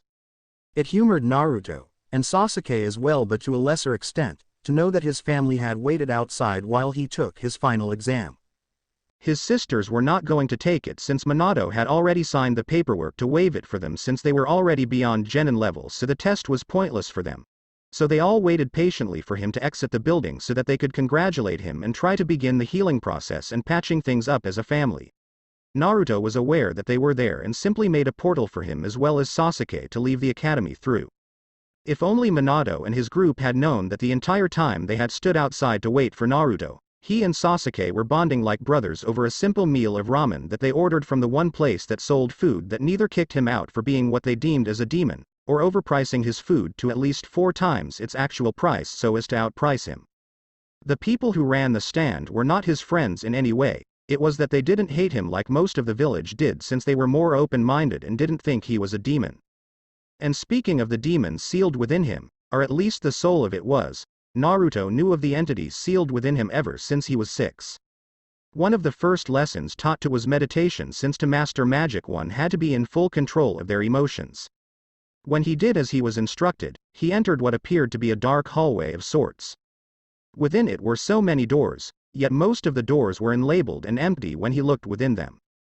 Some of them had labels that he immediately recognized as various memories he had of the past and began to understand the fact that he was within his own mindscape. As he walked down the hall for a bit more, he realized that his mind was a bit too depressing for his tastes, so he concentrated hard and changed the layout into one that was better for him. Instead of a hallway, his mind was now a vast library with so many empty shelves that over the years would become filled with memories that would be seen as books. It was as he changed his mindscape that he became aware of the Kyuubi inside of his mind. While at first he was scared, but then again, what 6-year-old child would not be terrified of a gigantic demonic fox? The Kyuubi quelled his fears by showing him that even though he appeared to be immensely powerful, he had no real power here. He proved this by taking his massive paw and slamming it down on Naruto, but Naruto simply phased through it since he was only a ghost-like entity, seeing that he was only the soul and had not a speck of his power left. For years the two of them got along, with Naruto granting him a speck of power to do something in his mind, which was to become basically a librarian. The Kyuubi was honestly grateful for being able to do something since he was so bored otherwise. They had become friendly, and as the years went by Naruto had begun on a project to help him out in the future, but it was still going to take some time for him to finish it. After he finished eating his meal with Sasuke, they paid for the ramen they had eaten and left to go their separate ways. As Naruto made his way towards Yakumo's place to visit her, he noticed that she was hopping from rooftop to rooftop with a large scroll on her back heading towards the Forest of Death. Naruto looked at this with a raised eyebrow since this was highly irregular and he knew there was more to this than what he was seeing. So using invisibility along with his ability of flight, he followed her to see where she was going and how this was all going to play out for her. She went deep into the forest and waited at the base of a massive, fairly evil-looking tree. Naruto settled on a branch and waited to see who exactly she was here to meet. He didn't really have to wait for long since 5 minutes later Mizuki appeared. "I have done as you asked," said Yakumo with a smile on her face, "so does this mean that I passed the test?" Test? Thought Naruto, since this wasn't part of any test he was aware of and he was familiar with most of them that occurred in this village. "Yes you did," said Mizuki with a fake smile on his face as he slowly and discreetly grabbed a hold of his wind shuriken on his back. "Now hand over the forbidden scroll to pass the test." Yakumo was happy that she had been given this chance to participate in the test given to her. She had received a scroll written by the Hokage via Mizuki to steal the forbidden scroll as a test to show she was ready for active duty as a kunoichi even though she herself never attended a single class. She accepted the test in hopes that when her status as a kunoichi was finalized that she would be able to join Naruto's squad when they were formed. She had gotten the scroll easily enough since with her illusionary skills being unmatched by all other than Naruto himself she was able to sneak in and back out without any complications. Yet as soon as she handed over the forbidden scroll, her instincts kicked in and she immediately jumped backwards in time to dodge the kunai that Mizuki tried to kill her with. "Filthy demon lover," growled Mizuki as he was pissed that she had dodged his attack. Yakumo fell over in shock since this was unexpected. "Why are you attacking me?" she asked in fear. "I completed the test." "This was no test you stupid bitch," said Mizuki simply as he unsheathed his wind shuriken in preparation of its use. "I simply wanted the scroll for myself and used you to get it so that I could dispose of you as well.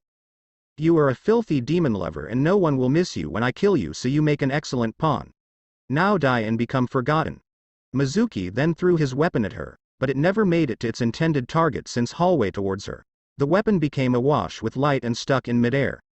And with a loud click it disappeared from existence to the surprise of Mizuki. Yakumo not so much since she had seen Naruto do things like this multiple times. "You say that she wouldn't be missed," said Naruto as he jumped from the branch he was on and stood in a protective manner in front of Yakumo. "But that is where you were wrong. Dead wrong. So the demon himself appears before me," said Mizuki arrogantly as he whipped out his sword and got into an offensive stance. "I must have done something fairly good in my past for the gods to gift me the chance to kill you as well as your lover. If you truly believe that I am the demon that you fear," said Naruto as he snapped his fingers. When he did there was a loud echo that sounded throughout the woods. Mizuki heard something behind him and turned his head to see exactly what it was. What he saw made his eyes widen in sheer horror as he saw the Kyuubi, albeit far smaller so that he wasn't taller than the trees in the area, standing right there in all its demonic glory. Mizuki began to slowly back away in fear since he was sure he had no chance at defeating the demon himself. So many died the last time it showed up and it still lived, so what chance did he himself have alone to take on such a demon? Yet he only managed to take a few steps backwards before Naruto stabbed him through the chest only a few inches from the heart with his blade. "Then allow me to correct your final words. I am not the demon you all feared I was, I am in fact far worse." Naruto then twisted the blade, making the wound lethal, and quickly pulled out the blade before he used it to decapitate Mizuki in one fluid motion. Naruto conjured up water in his hand and wiped the blood off the blade. And with a quick flick of his wrist, the body disintegrated from existence and became forgotten like his blade was named. "Are you okay?" asked Naruto as he helped Yakumo back to her feet. "Yes," she said with a blush on her face as she brushed the dirt off her clothes, But where were you this whole time? Also, how is the Kyuubi here? I saw you hopping along the rooftops with the scroll and followed since the situation all seemed fairly odd. Plus I was on my way to visit you anyway, so I just followed you in secret to see how this all played out. And to answer your second question, you know I have his soul sealed in me. So while it may seem like he is here, it is really an illusion since he can project himself like this, but he can't really do any real damage since he is a spirit with no power. I was so scared, said Yakumo as she looked down in shame. She was ashamed of herself for falling for such a trick that was meant to end with her death. Thank you for saving me. Well, I was happy to help a friend, said Naruto with a smile that made Yakumo more at peace as she saw it. Plus remember this moment as a life lesson to not be so trusting of people. Always think before you act, and double check if things seem a bit fishy in the long run. But I am glad to know that your instincts are on point since it was them alone that saved you in your time of need. But it seems like I am not ready to be a kunoichi.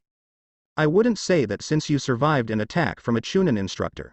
He didn't expect you to dodge his attack, but you did, so I would say that you were ready, but need to train still as well. Yakumo stepped forward and hugged him, which he returned in full, before he picked up the forbidden scroll and set out towards the Hokage Tower. There they met Hiruzen, who was understanding of the situation in the end.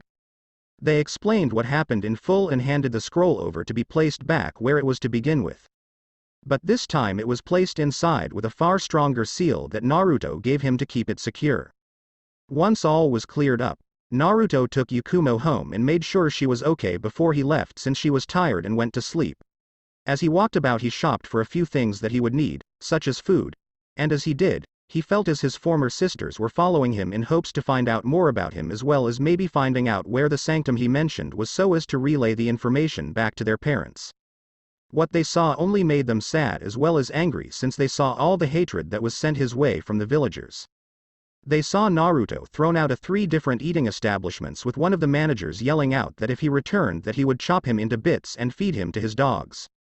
They saw as the store owners overpriced his purchases so that he paid far more than normal.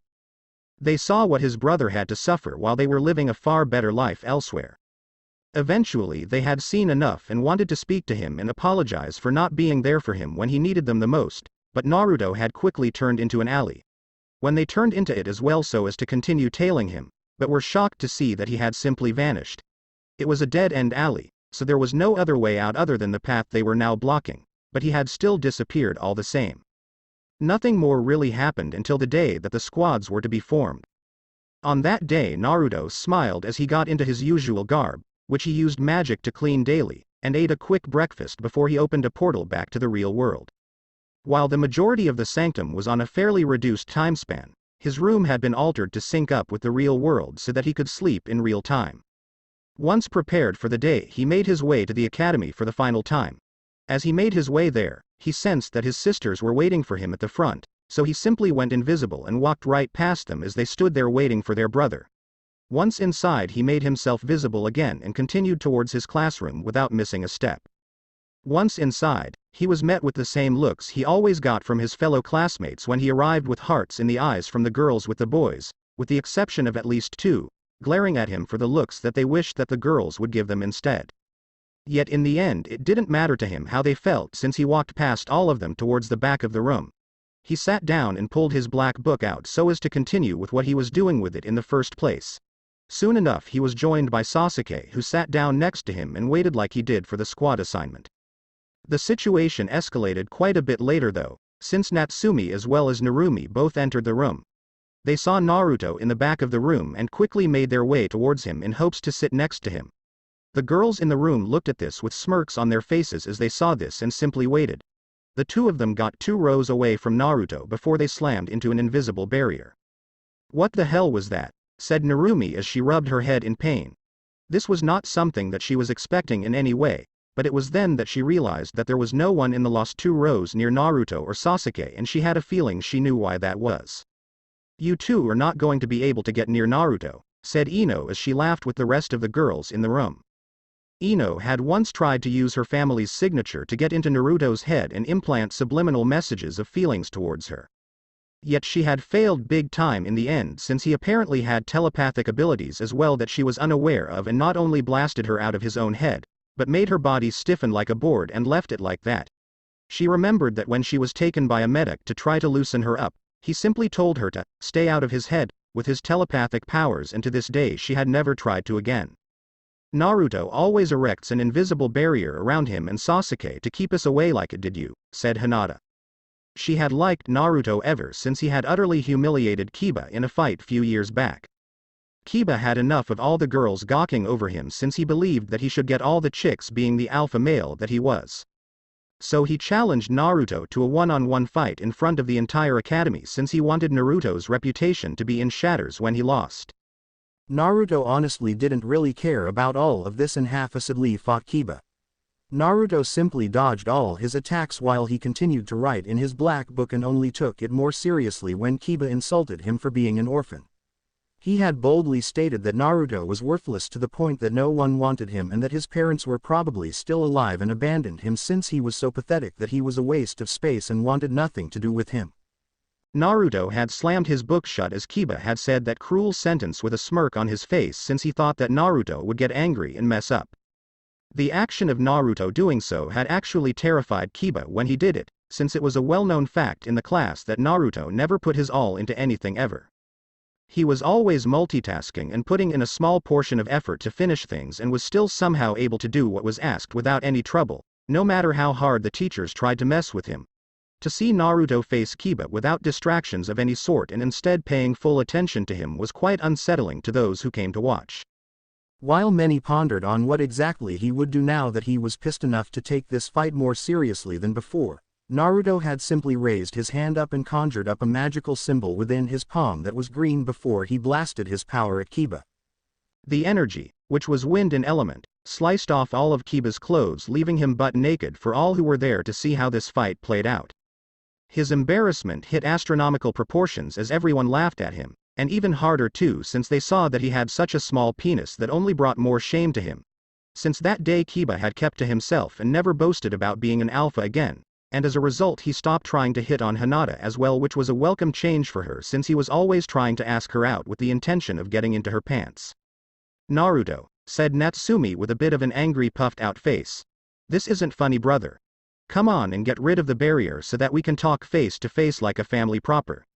Those who were within the classroom looked at them in confusion since they have known Naruto for years and knew he was an orphan. So to hear someone claim to be his family was fairly confusing to hear since it contradicted all they knew about him. I don't really know what you are talking about, said Naruto as he continued to write in his book, not paying much attention to them as he did so. I am an orphan, so I have no idea why you claim that I am your brother. We are your sisters, Naruto, yelled Narumi since this was getting to be too much.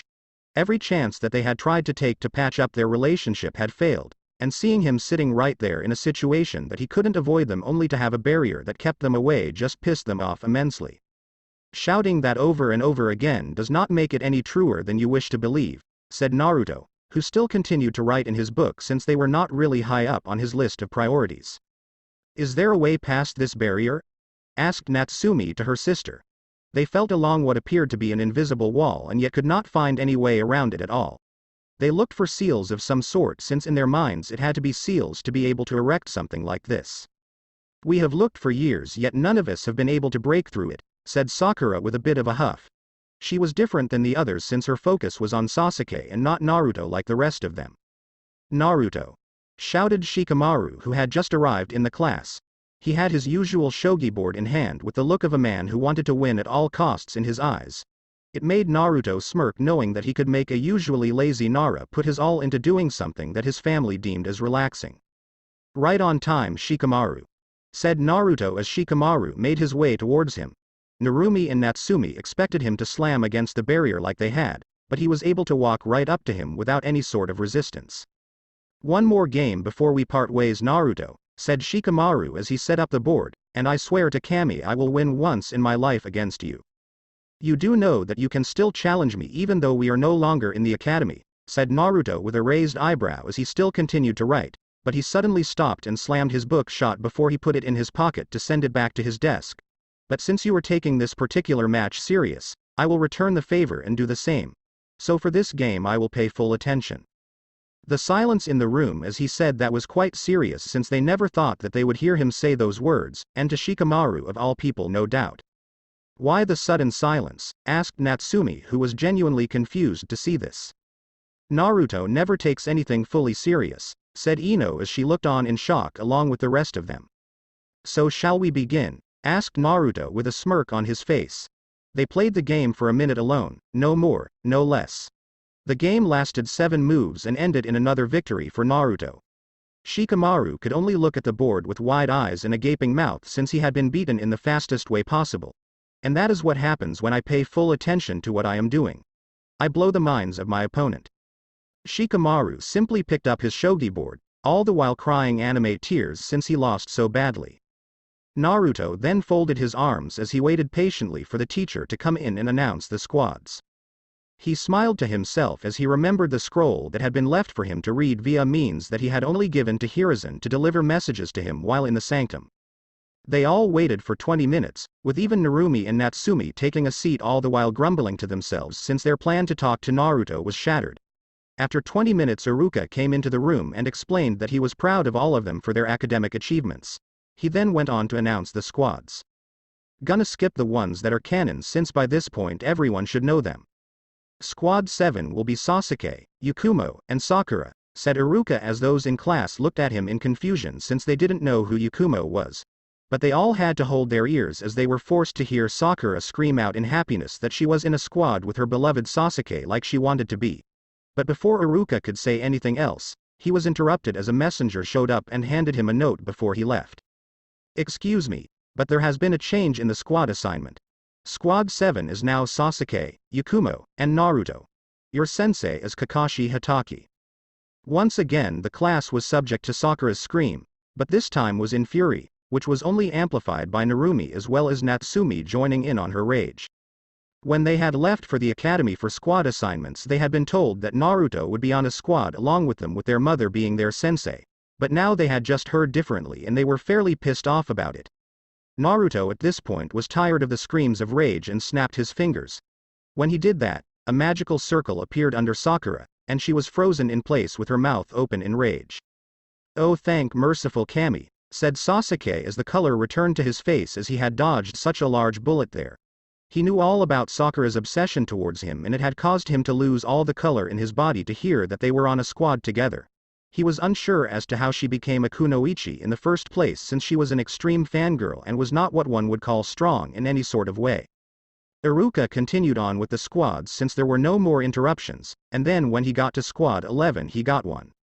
Squad 11 will now be Narumi, Natsumi, and Sakura. Your sensei will be Kushina Uzumaki. Now that all the squads have been announced, please wait for your senseis to arrive for further instructions. Iruka then bowed to them politely and then left the room. Shortly after he had left, the various senseis came into the room and collected their squads. After 5 minutes all that was left was Squad 7 as well as 11. They sat there in peace, or at least they did before the time lock spell wore off and Sakura was able to move once more. She would have continued to scream in rage, but one look from Naruto and she shut her mouth in fear at being frozen in place once more. Soon enough Kushina came herself to collect her squad. Okay Squad 11, time to go, said Kushina with a motherly smile on her face as she saw her children sitting there. Come on. As she said that, Natsumi, Narumi, and Sakura got up to go with their sensei, but Kushina stopped them since she was confused. Hold on a second there, she said with a raised palm to symbolize for them to stop. Naruto, why are you not coming with the rest of your squad? I am with my squad, said Naruto as he once more pulled out his black book to write within it. I am on Squad 7 with Sasuke here. I talked to the Hokage just recently and was told that you were on my squad. And yet a note came in just recently as well that said otherwise. If you don't believe me then ask your daughters since they were pissed to hear that I was on Squad 7 instead of their own. I'm gonna have a talk with the Hokage, said Kushina before she motioned for her squad to come with her. Sweet Kami, said Sasuke as he began to chuckle as they were left in the room alone. I thought that they would never leave. You and me both, said Naruto as he slowed down his writing to pay a bit more attention to speaking with Sasuke. So do you know who this Yakumo is because I have never heard that name before, asked Sasuke as he leaned back in his chair as he relaxed a bit. I do in fact know her, said Naruto with a bit of a smile on his face. She is a friend of mine that I helped out when she truly needed it the most. I assure you that you will like her as I do, but then again anyone is better than Sakura, am I right? You can say that again, said Sasuke with a shiver going down his spine as he heard that. But where is she? What makes you think that I know where she is right now? Asked Naruto as he looked at him with a raised eyebrow. Because it seems that you know just about everything. While I am flattered that you think that, said Naruto with a chuckle, but even though I have magical abilities, I am not omnipotent in any sense of the word. Magic can't do or know everything, my friend. There are limits to even my abilities, which while massive still have limitations. Good to know for the future. But I have been meaning to ask you what you have been writing in that book for so long. I see you writing in that book religiously and yet I have no idea as to why. It's a side project of mine that I have been working on. It's not dangerous to anyone if that is what you are concerned about, since I am taking the utmost care to ensure that it does not quite literally blow up in my face. So how close are you to being done with it? I am almost done with the writing itself. There's just a few things other than that must be done once I have completed it. But then again, a magical item takes quite some time to make. That book is a magical item. Of course it is. What did you think I was doing? Writing my autobiography, because I can sum my life up in 2 words? It sucked. Before they could say anything more on the subject, Kakashi came into the room. He had such a bored look on his face as he read his book when he walked into the room. From my first impression of this group, I am fairly unimpressed with you. The same can be said about you, said Naruto as he slammed his book shut and put it away for later. Because what kind of sensei is an hour late to pick up their group? I got lost on the road to life. Well, if you continue with this type of tardiness, then I will see to it that you not only never get lost on the road of life again, but you will in fact instead begin the long walk towards the afterlife. Are you threatening me? Asked Kakashi with a bit of surprise on his face, since this was unexpected. In all his years as a sensei, never had there been a student with the balls to say something like this to his face, and to be honest he had to admit that he was fairly impressed. No, said Naruto with a smile that was not genuine in any sort of way, but far more sinister in nature. Threats are common and anyone can throw them out at people. I make promises, and Sasuke here is my witness. I am one to keep my promises.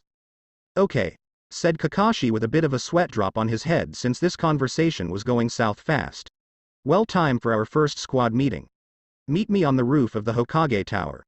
Kakashi then vanished in a swirl of leaves. So any idea as to where to find our third party member? Asked Sasuke. And as if on cue, the door opened up once more and a panting Yakumo came into the room, huddled over a bit since she was out of breath from running. While she had been training in various things to get stronger in time, stamina was where she was weakest and she knew that she needed to work on that if this was any sort of clear indication of that fact.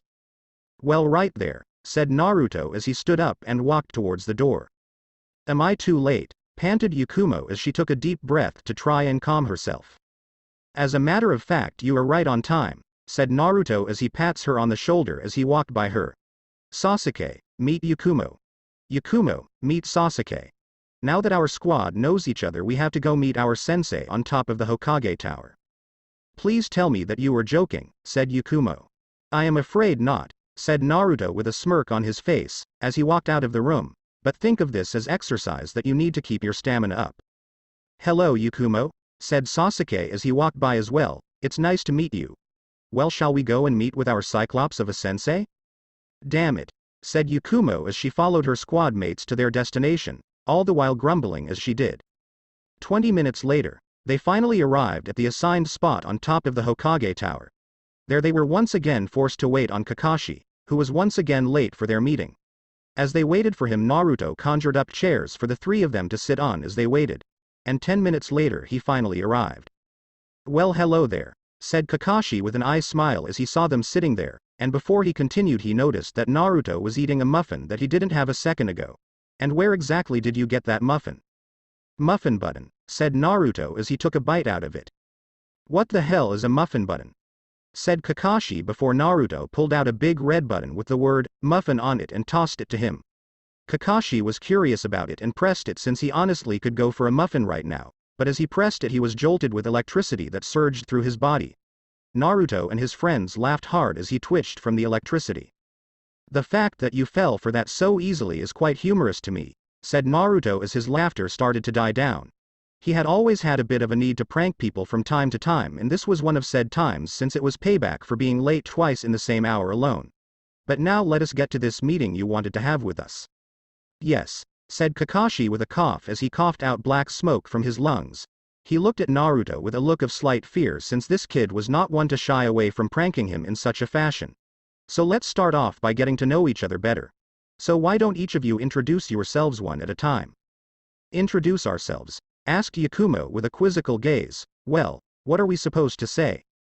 Things you like, said Kakashi with a shrug of his shoulders. Things you hate. Dreams for the future. Hobbies. Things like that. Wouldn't it be better to lead by example? Said Naruto as he whipped out his black book and began to write in it once more. He was so very close to finishing it and he needed to do a few more things after the writing portion was done with to make it complete. Me, said Kakashi as he pointed to himself. I'm Kakashi Hatake. Things I like? Things I hate? I don't feel like telling you that. My dreams for the future. I never really thought about it. As for my hobbies, I have lots of hobbies. Well, that was useless, said Yakumo with a bit of an angry twitch on her forehead. Teachers were supposed to lead by example and yet she just had to get stuck with what she assumed was the laziest of all of them if his example was anything to go on. The only saving grace to this squad was the fact that she got her wish and was put on the same squad as Naruto, and in her mind it made the good far outweigh the bad on the scales.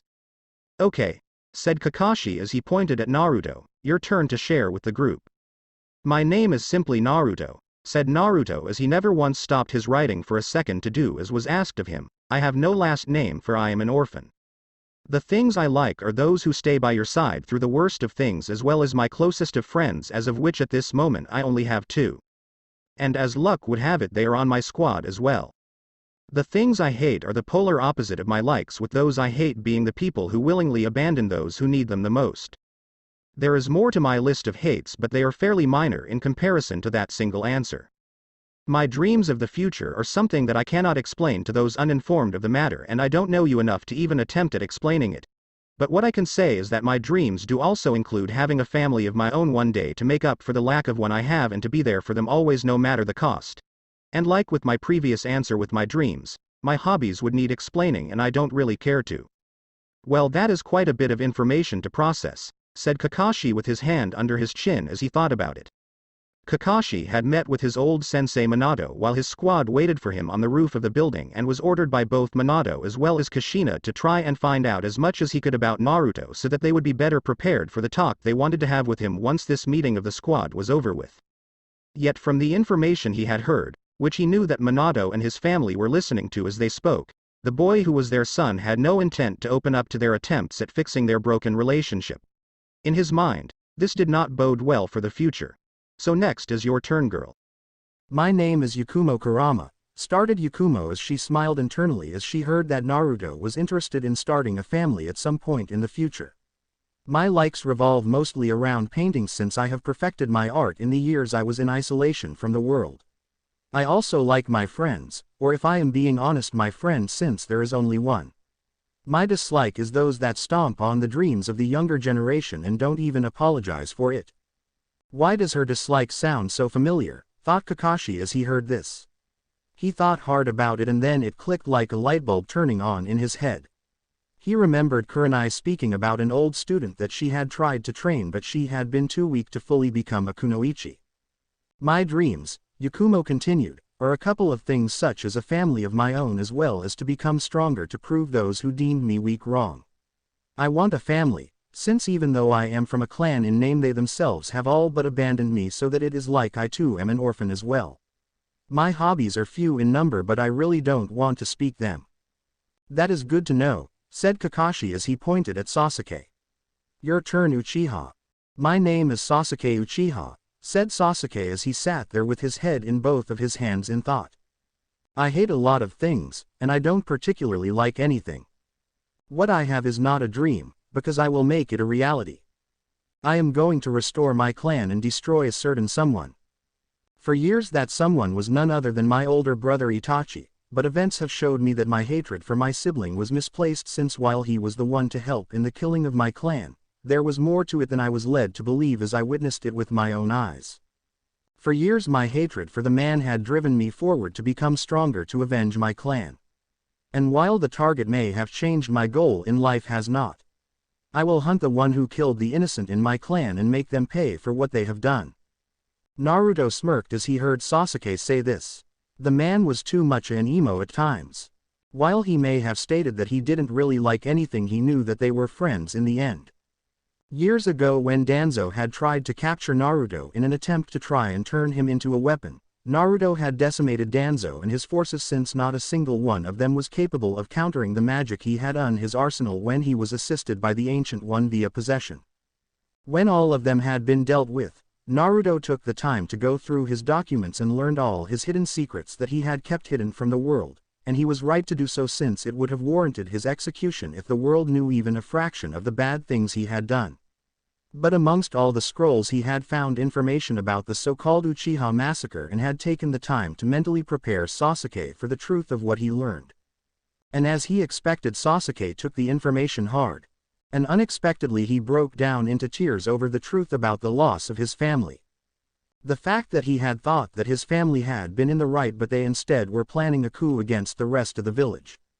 He knew that Itachi had tried to patch things up and stop it all from escalating, but Danzo had used the Sharingan he had stolen from the corpse of Shisui to alter their father and force the issue. He had done this so as to kill off most, if not all, the Uchiha, excluding the children, so as to kidnap them and turn them into root shinobi. But what sickened him even more was the fact that he was also going to use them to harvest their eyes to gain more power for himself.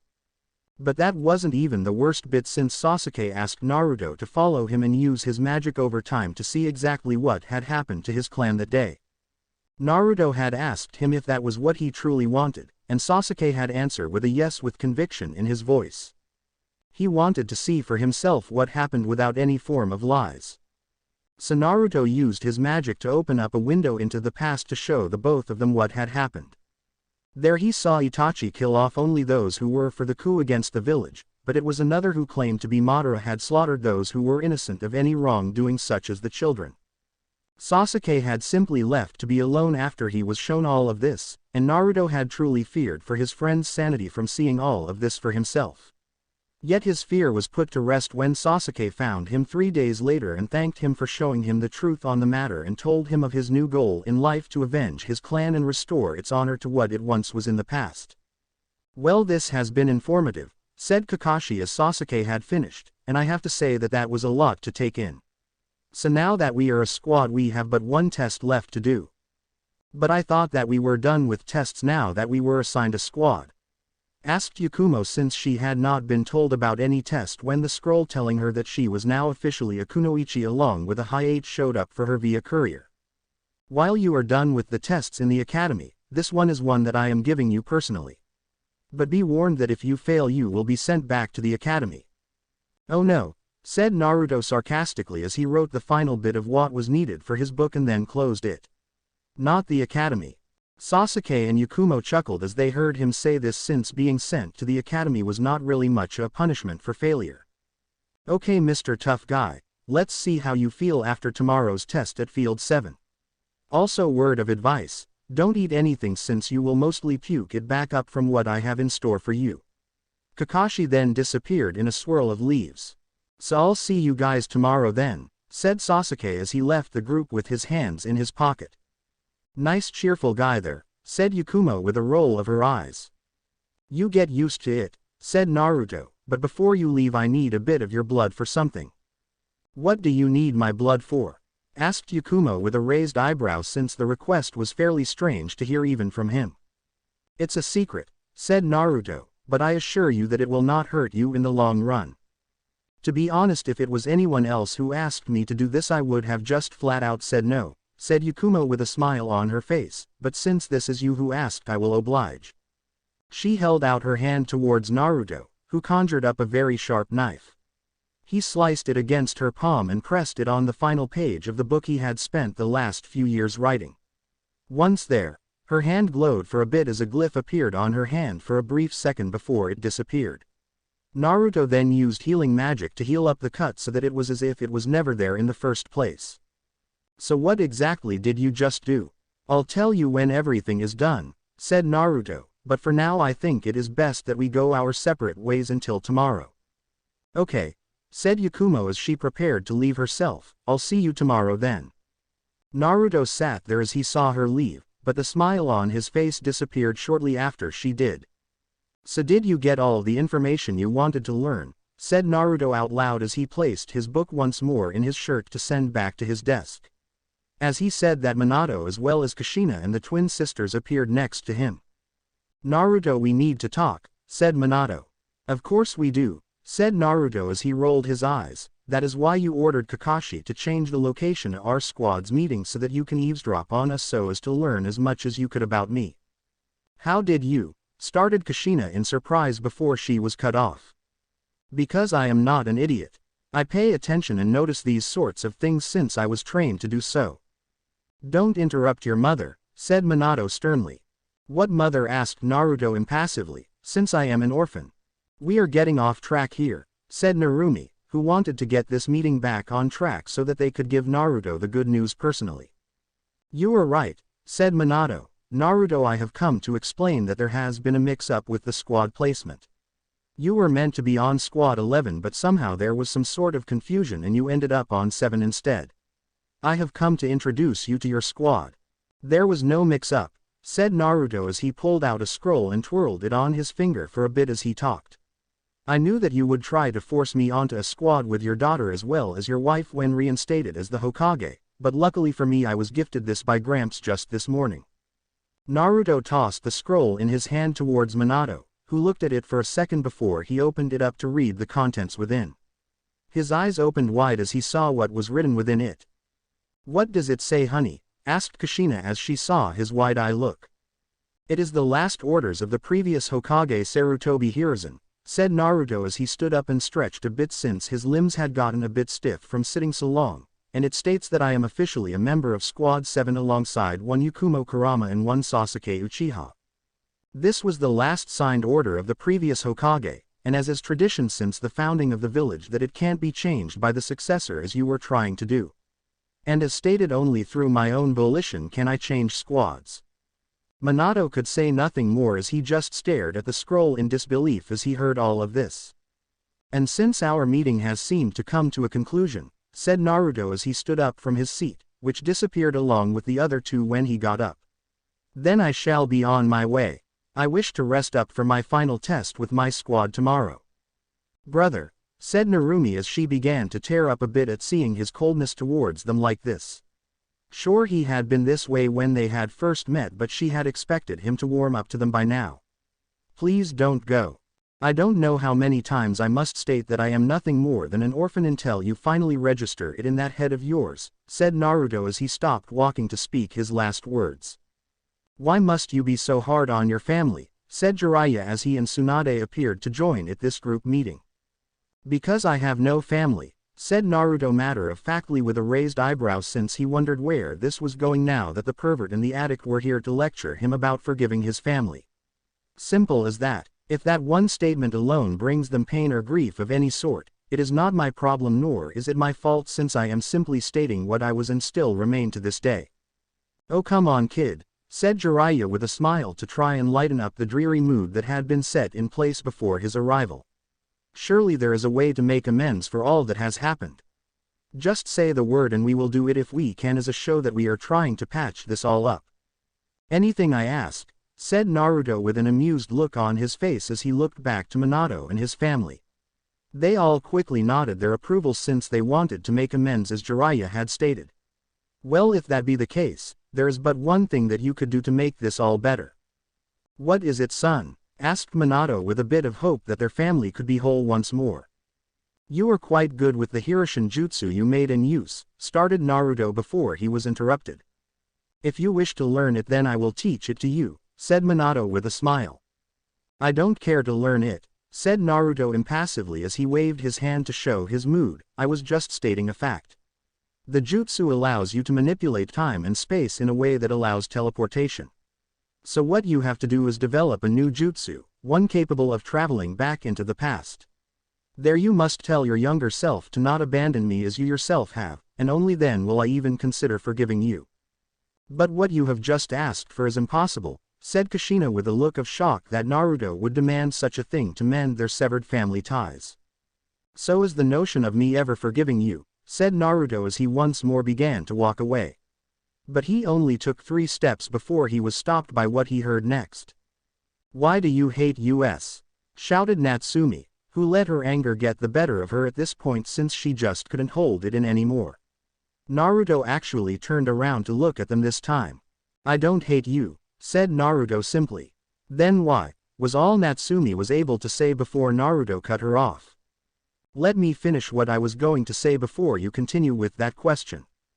I don't hate you, but at one point I did. What sane person would not, given the circumstances that I was put through? I was nothing more than a newborn child, and I was left to fend off those who wanted the beast who killed so many of their families dead. And you gave them the outlet to vent out all their anger and rage. 7 years. 7 years I was alone with nothing more than Gramps giving me kind words of encouragement whenever he found me beaten to a pulp and patched my wounds himself, since several doctors at the hospital attempted to poison me while I recovered, as well as some pocket money that couldn't buy me jack shit in this village since the people purposely overpriced me on everything. I ate out of trashes since I was starving and had the will to survive. I stitched scraps of clothes together so I had something to wear and would not freeze like they wanted me to. I was shunned by all who were my age since their parents spoke of me as a monster and warned them that I was not to be trusted, but finally I made a friend after 7 long lonely years.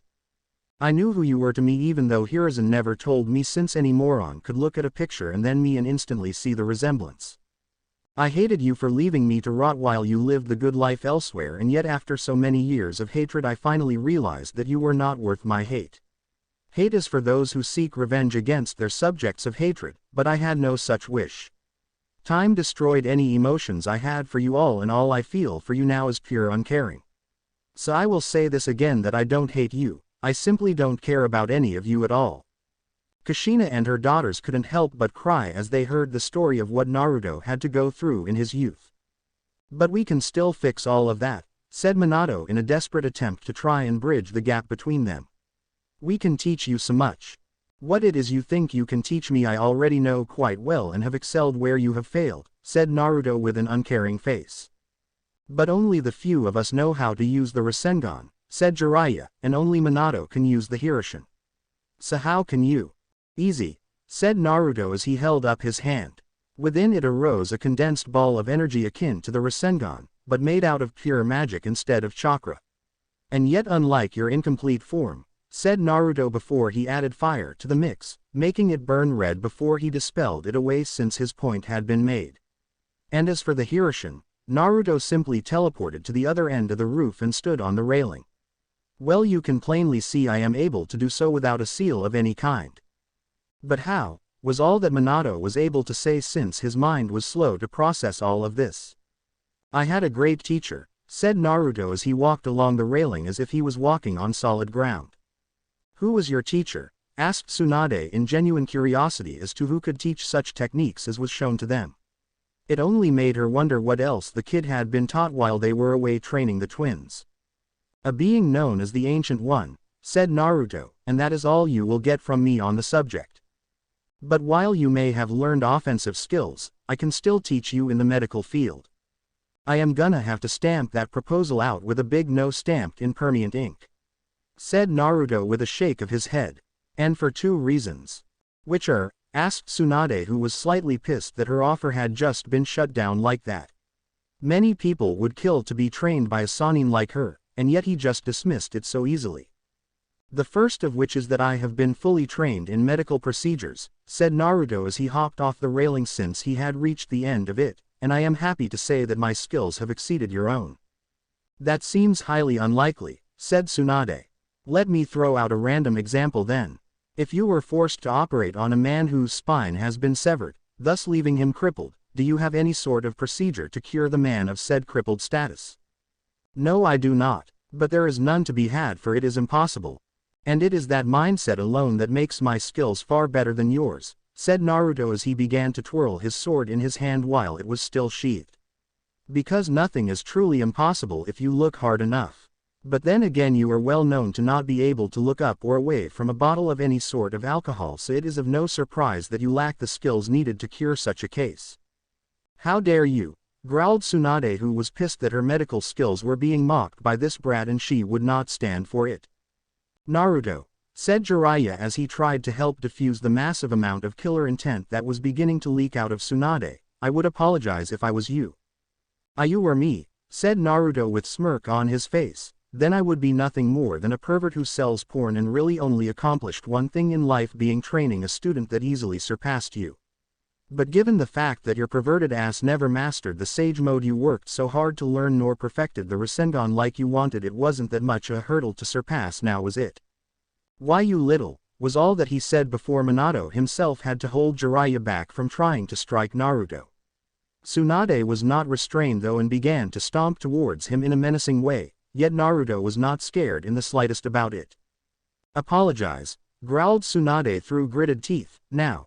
Or you will what? Said Naruto with an uncaring look on his face. I am not afraid of a woman who spent so many years drowning herself in alcohol or gambling dens all over Fire Country. I am not afraid of a woman who fears the sands of time itself and hides her true image behind an illusion. I see the real you, and to be honest I don't know why you are scared to show the real you, since it's not that bad, but then again it is your vanity that stops you.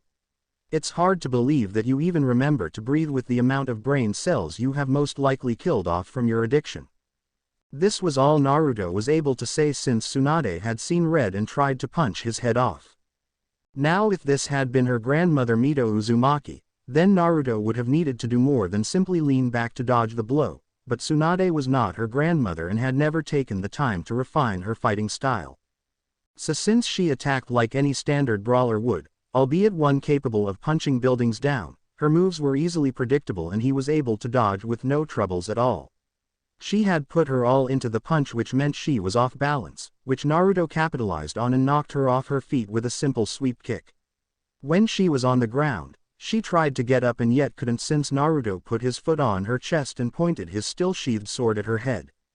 Your anger betrays you, said Naruto sagely. You, who as a Sannin claim to be strong even though the title was given to you by a man who thoroughly beat you years ago, and yet you wear that shame like a badge of honor. You were just beaten by a young man who you demanded respect from because you bear said title. I want you to remember this day and hopefully learn something from it. But knowing you from what I have gathered, you will most likely forget it, since you will drink it all away in the end. Naruto then slammed his sword into her head hard enough to knock her out, and now she was out cold. As you can plainly see, said Naruto as he placed his sword back on his back like it was before and began to walk away for what felt like the 100th time in the past hour, I can take care of myself. So with all that in mind, I shall take my leave, since I wish to rest before tomorrow. So back home to the sanctum I go. Wait brother, said Narumi in a desperate voice. What is it now? Asked Naruto with a sigh. I want to make a bet with you. Naruto heard her say this and simply laughed as she said it. And what is so damn funny? Asked Narumi, who failed to see the humor in any of this. It's funny to see that the gambling legacy of one Tsunade Senju lives on into the next generation. But you have piqued my interest a bit, so what is the bet? A fight between our squad and your own. If we win you must join ours. And if we lose we will stop pestering you about it in the future. No, said Naruto flatly. Why? Asked Natsumi with a cocky smile on her face, which was strange since she was crying not 5 minutes ago, afraid to lose. It's not that at all, said Naruto with a wave of his hand. It is just that there is no need to get the other two of my squad involved, since this is about me and has nothing to do with them in the slightest. So I'll take the bet, but I'll take you all one alone. And to make this more interesting I will allow you to substitute Sakura for any third person of your choice, minus our Hokage of course, since that's just cheating there. I allow this since she is really nothing more than the bare minimum of what a kunoichi is meant to be, since she is too much a fangirl. I believe she can grow stronger with the proper teacher, but it will be a while before she gets to that point. So then when do you want to do this? Tomorrow after my squad test with my sensei, said Naruto simply, since I would prefer to get it done first thing in the morning. Then it is settled, said Kushina with a bit of hope that things would work out in the end after all. Yes it is, said Naruto as he jumped onto the railing again, but I wonder why are you trying so hard to force me onto your squad? Because even if you somehow manage to win this bet, nothing between us will change in the end. All you will have done is prove my point in the fact that you people don't like to feel guilt, and looking at me makes you full of it.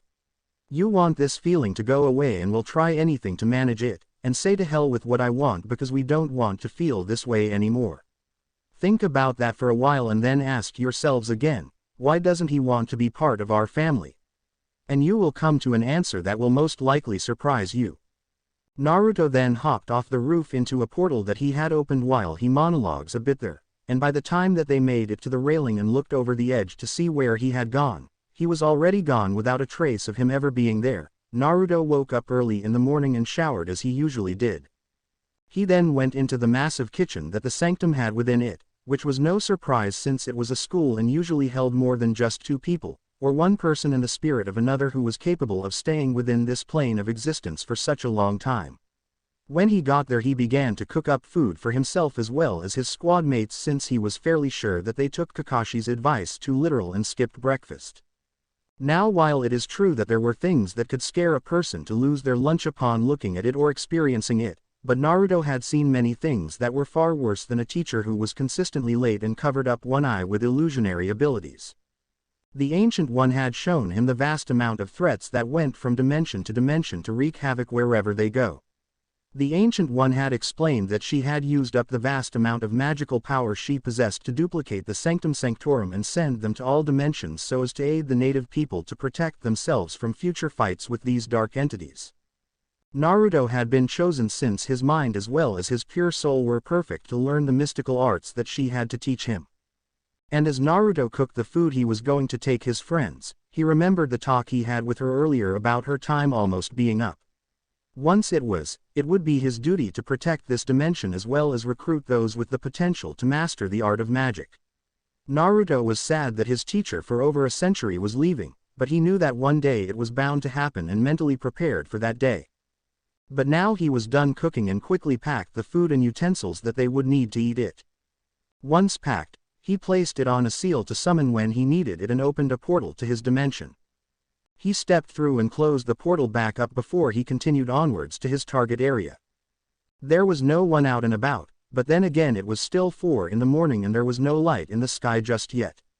Naruto made his way to the training grounds that him and his squad would take their test, as well as his own fight against his former sisters as well as a third person he was not sure who they would pick. Yet if he was to guess it would be either Jiraiya or Tsunade, being two of the infamous Sannin and all, but he would plan accordingly when the fight began. Once at the field, he took to the sky to get a bird's eye view of the area. He saw that there was not much here other than some training posts and woods at the edge of the large field that made up the place. So with a clear idea of the area they would be testing in, he set out to do what he came so early in the morning to do. Several hours later, Sasuke and Yakumo showed up at 7 in the morning on the dot. When they arrived they were genuinely surprised to see Naruto there meditating as he sat cross-legged on one of the training posts. "Naruto," said Sasuke with a look of surprise on his face, "how long have you been there waiting?" "Since 4 in the morning," said Naruto as he got up and hopped off his post. "How do you sleep?" "Fairly easily really," said Naruto as he walked towards them. "But the better question is, did you guys listen to Kakashi about skipping breakfast?" "Of course," said Yakumo as she felt her stomach rumble a bit since she had not eaten anything since dinner yesterday. "Yakumo," said Naruto as he pat her on the shoulder, "you know I love you, but you got to take his strange bits of advice with a grain of salt. Lucky for you I came prepared." Naruto's hand then glowed a bit before he slammed it onto the ground. From his point of impact, a sheet appeared on the ground, and upon it was a large breakfast. There were diced potatoes, pancakes, eggs, and muffins. "This looks delicious," said Yakumo as her mouth began to water from the delicious aromas that came from the food. "Well, dig in," said Naruto as he picked up a plate and put food on it. Sasuke and Yakumo sat down as well on the sheet and began to dig in as well. They gorged themselves for the next hour and talked for a bit before they heard a voice from behind. "Didn't I warn you about eating anything before this test?" said Kakashi as he stood there with a book in his hand. "And you expect us to take the advice of a man who is always late to his own meetings and openly reads pornography in public," said Naruto, "but well, we are done eating, so would you like this last muffin? Unlike the last time, this is not a trick." "What kind is it?" asked Kakashi, who was skeptical about it since the last time he took something Naruto offered him, it had shocked the hell out of him. Blueberry, said Naruto as he tossed the last muffin towards Kakashi. He caught it, took a quick sniff to make sure that it wasn't laced with something or the other. Once he was sure that it wasn't tampered with, he moved his book to cover his face since he never really showed it to people and then quickly ate the muffin. He had to admit it was delicious. Naruto waited until his friends were off the sheet before he used his magic to make all that was on it disappear. Once all of it was gone, Naruto stood side by side with his squad. Well then, hello Squad 7, said Kakashi with an eye smile as he put his book away for now. Good morning. We already know each other's names, so there is no need for introductions like before. So let's move on then. Kakashi pulled out an alarm clock that he set down on the shortest of the training posts, and once he placed it down he pushed the top of it, setting the alarm to noon. So for this test there is a time limit, said Kakashi as he held up 2 silver bells on strings. Today's test is to get one of these bells from me.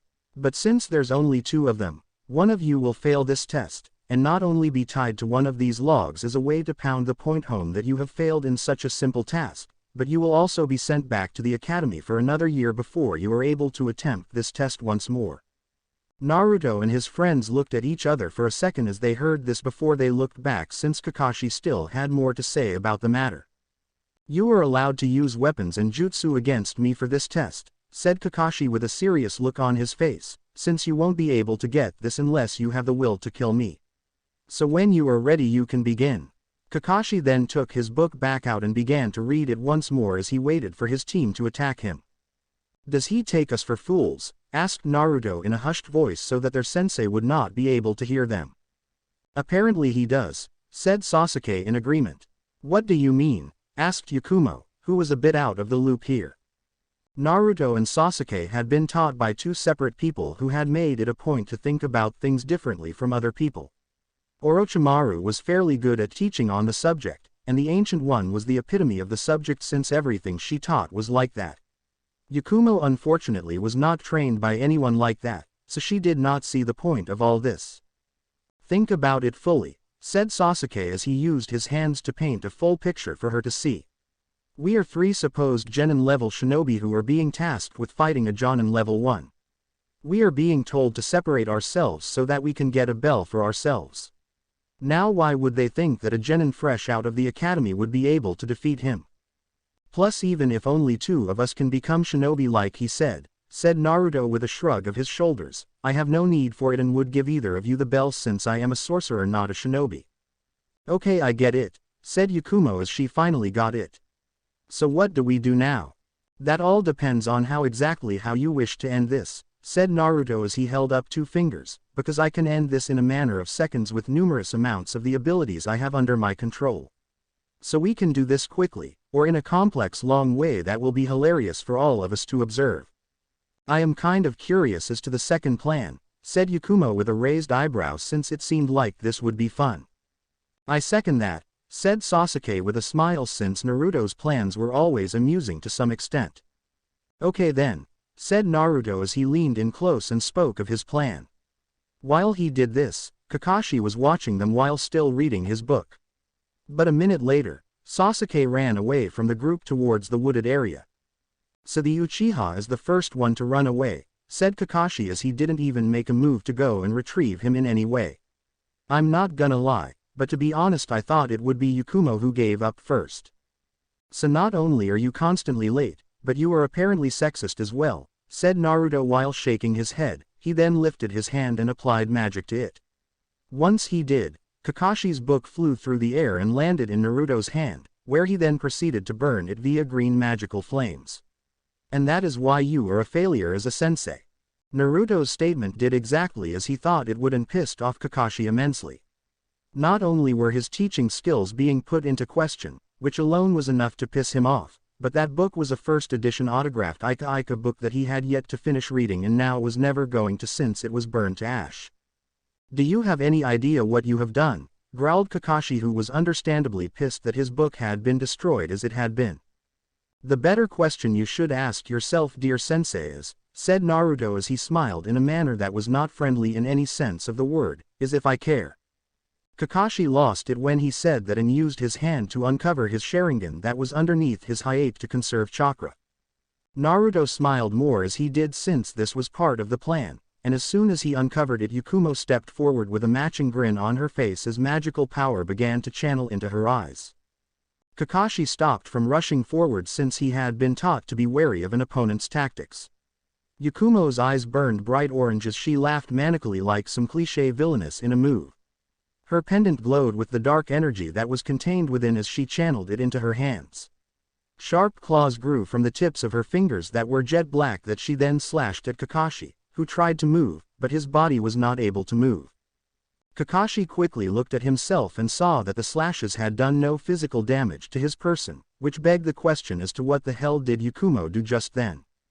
It was then that a massive metallic door appeared in front of him, and before he could do anything it opened up slowly so that Kakashi could see the darkness that was contained within. What happened next though made him break out into a cold shiver since he saw a massive eye that opened sideways and looked at him in a way that he was certain that it was looking into his very soul. Kakashi felt as it opened the whole way since a pulse burst out that made his vision go blurry for a second, and he suffered a bit of a headache from it as well. As soon as his vision came to, he saw that the door was gone, but so was the field he was in as well. He found himself surrounded by what he could only assume was a dome made of darkness, which let not a speck of light inside so he was not able to see anything around him but himself, which was only because his Sharingan that he was able to do that. He took a step forward to try and see if he could find a way out of what he was assuming to be a fairly advanced genjutsu, which he had to give it to her that she was a prodigy of the subject and that Kurenai had made a terrible decision to abandon her like she had. But he only took one step before another eye opened up in front of him, this one projected light upon Kakashi as it looked at him. Then to his horror, hundreds more opened up all around him, all looking at him with such intense stares that made him afraid to move. "What the hell is this?" shouted Kakashi as he tried to dispel the genjutsu that he was trapped in, but no matter how much chakra put into it the illusion remained. "These are the eyes of truth," said Naruto, who appeared before Kakashi as a small floating flame was behind him so he could be seen, "and they shall stare into you mind and soul to find out your greatest fear and make it a reality." "Oh please Kami no," whispered Kakashi as the color on his face disappeared completely. Naruto smiled as his flame extinguished and he disappeared from sight. The eyes all began to melt into the ground into a massive puddle. Out of the puddle, multiple figures arose. The figures were covered in the goo that made them up, yet the goo lifted off of them and flew into the sky. The figures all turned towards Kakashi at once, and to his utter horror, they all turned into Might Guy. But what made it worse was the fact that they were all but naked and oiled up to the point of shining from the light that shined from the massive eye that was now directly above them and looking at him. Kakashi tried to run away, but he tripped on some of the gooey residue and was immediately dog-piled by all the Might Guys as they shouted about showing him their personal version of their springtime of youth. Single quote. While this was all happening, Naruto and Yakumo were seeing this in an orb that Yakumo conjured up to watch. This was her most powerful illusionary ability that she had, and to be honest she liked using it. She and Kakashi thought alike when it came to their views of Kurenai making a dumb decision in choosing to abandon her. She was hoping to show that bitch this ability one day and see what she was truly afraid of. But in the end she ended the illusion and saw Kakashi had broken out into a massive cold sweat. He was curled up into a fetal position on the ground and was crying while asking for someone to make it stop. As he did, Naruto simply walked over and plucked the bells from his belt. "So now that you know that we are a force to be reckoned with, let's come to a mutual agreement shall we?" said Naruto as Kakashi looked up at Naruto with fear in his heart since he was completely unsure as to what the hell else his students could do to torment him as such. "You show up when you call a meeting on time from now on, and we don't show people what it is that you truly fear. Imagine what the other Jonin would think if they knew what it is that the infamous Kakashi Hatake is afraid of. What would Guy say?" "Oh please no," said Kakashi as he shook his hands in a comedic fashion to show that he would listen to what was basically being demanded of him. "Glad we could come to an understanding," said Naruto as he walked back and tossed each of the bells to his two squad mates, with Sasuke coming back just a minute again. Naruto had warned that those with extra sensitive perceptive abilities such as a Sharingan would be susceptible to Yakumo's illusionary abilities. Sasuke left the area since he didn't want to face his fears for the second time in his life, which was the day his family was massacred when he was 7. Sasuke had just finished laughing as he saw the same thing that the other two had seen and caught the bell tossed to him. "So as you can see," said Sasuke with a smile on his face, "we passed your test since we worked together like you wanted." "So you have," said Kakashi as he got to his feet and brushed himself off. "Since you have cooperated and worked together to get the bells from me, you have passed and are now officially Genin ranked shinobi. So we shall meet again at 9 in the morning at HQ to begin team building missions tomorrow. And remember to be there on time," said Yakumo as she tossed the orb of the memory in her hands to bring the point home. She then placed it on her pendant, which consumed it to store away for later. Kakashi nervously nodded in agreement, but then he disappeared in a swish of leaves. "So since we are all done here," said Sasuke as he began to walk away himself, "I'll see you guys tomorrow at 9. I need to go and train with Orochimaru for a bit." And with a wave of his hand, he disappeared as well in a swish of leaves. "Should I leave as well?" asked Yakumo with a raised eyebrow. "I would prefer it if you stay since I have a surprise for you at the end of it all," said Naruto with a smile. The smile made Yakumo blush a bit as she saw it. She brushed a bit of her hair back as she did and honestly wondered what the surprise was that he had for her. Her mind kind of went wild with all sorts of ideas, from a lovely nature to a more sexual and raunchy one. Her thoughts went from a simple flower to an engagement ring and a proposal that led to a passionate night of love-making and their future children, and the more that she thought about it the more red her face became. As Yakumo stood there with her face going all red with her hands holding her cheeks as it did, Naruto noticed a fairly large group heading their way. Some of them he was expecting since it was his former family, as well as the 2 members of the Sannin that were on their side when it came to thinking that Naruto should just forgive and forget so that they could be one big happy family. Orochimaru was the one out of the 3 of them that saw what had happened to Naruto in his youth and blamed the parents for putting him through such hell while they trained their other children. He had taken one look at them when they came back to the village and instinctively knew that while they did have some potential, being the offspring of 2 infamous shinobi, their potential was easily overshadowed by their brother. Hence why he wanted to train him personally, but Naruto had found another teacher who he had to admit taught him more than he himself could ever possibly teach. Now what made the group larger than he expected was the fact that the other genin that Naruto had graduated with, as well as their own senseis and parents, were there to most likely observe the match that was going to take place.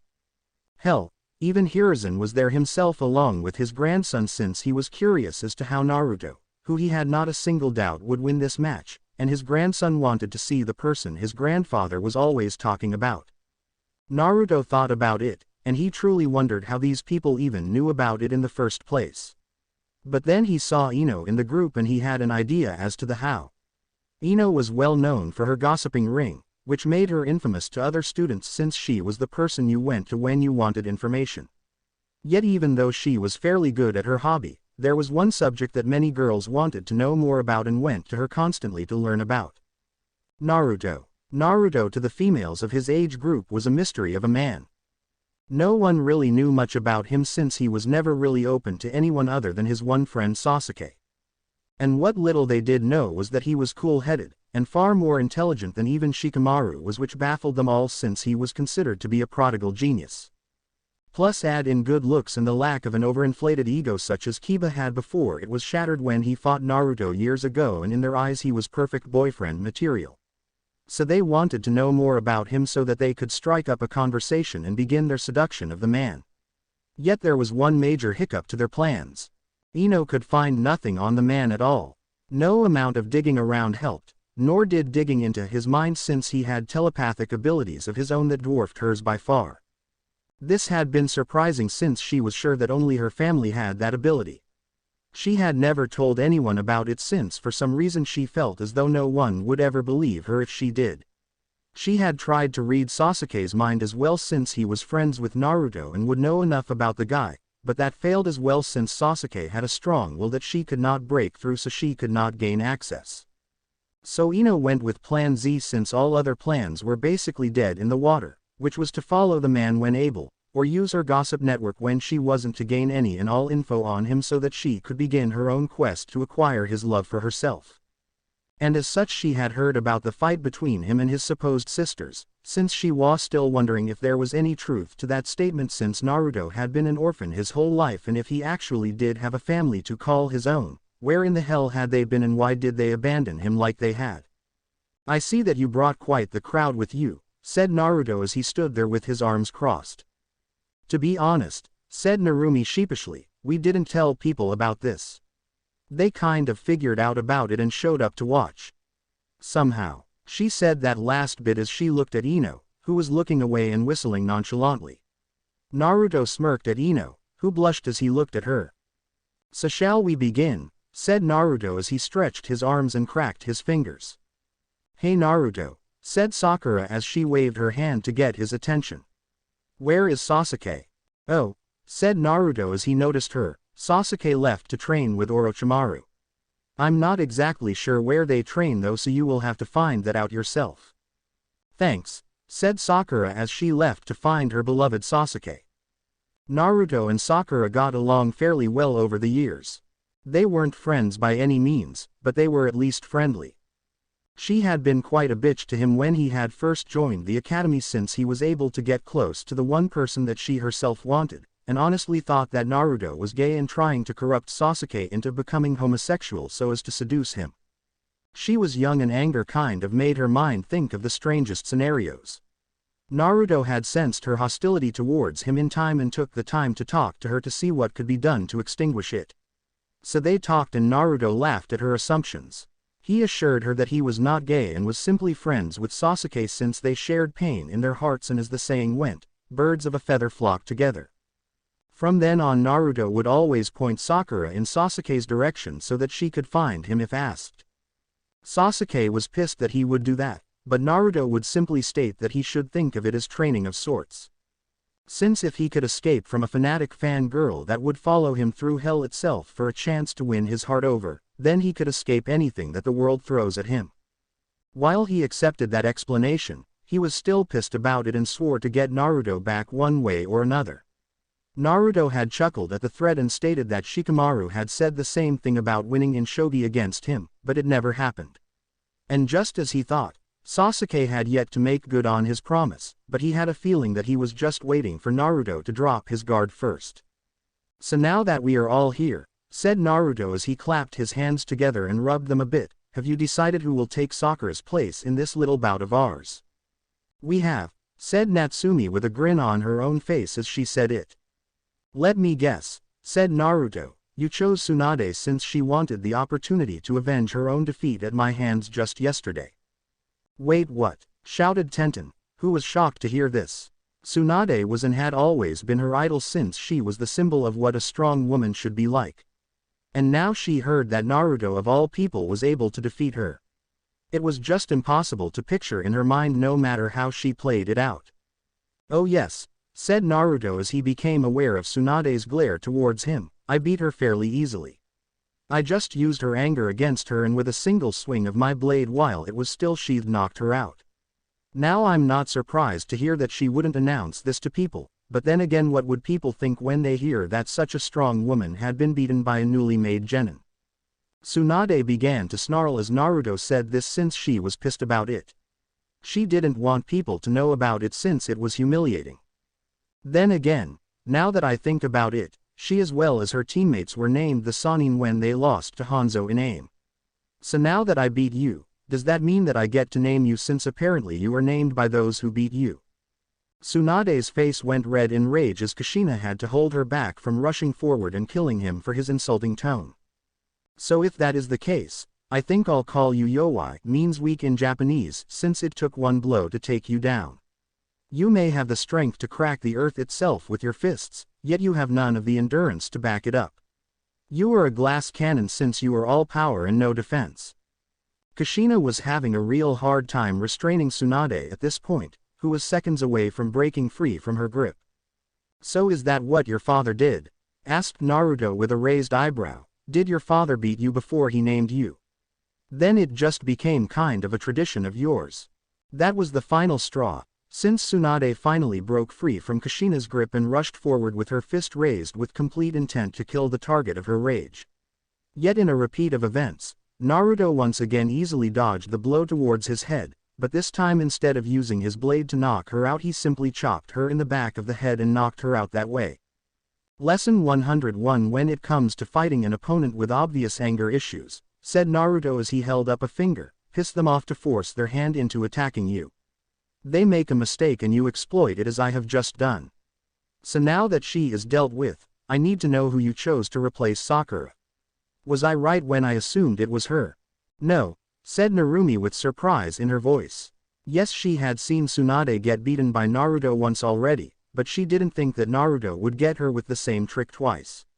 But her surprise was nowhere near the amount that Tenten had seeing her idol getting beaten like that.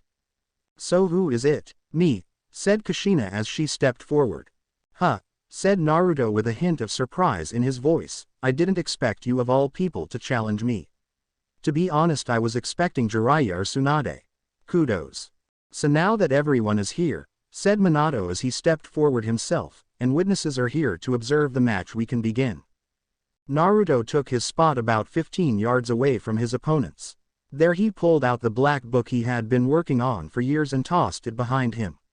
Several crimson strands appeared from the back of his cloak and brought the book back and strapped to his back.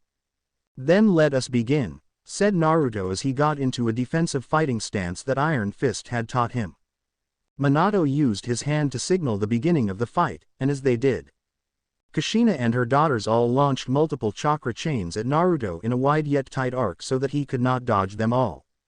To Naruto, this was all moving in slow motion for him since his reflexes had always been good even when he was younger, but his training with Iron Fist only increased them exponentially to the point of being beyond human capabilities. Make no mistake, he could still be hurt, it was just a matter of having to try a lot harder than normal to do so. May the might of Sekhmet flow through me and shatter all that stand before me, said Naruto with a smile as his hand darkened from the destructive energy that he channeled through it. Once in place, he simply smiled as all who surrounded the area saw him just standing there and wondered why the hell he wasn't even trying to dodge the attack sent his direction. Naruto's posture loosened up as the chains neared him, and it seemed like he would be encased in them. Naruto simply snapped his fingers with the hand that had the dark power bestowed to him by the Egyptian goddess of destruction. The snap was loud, yet the effects were far worse. The ground in front of him leading all the way towards Kushina and her daughters shattered into pebbles that then turned to sand.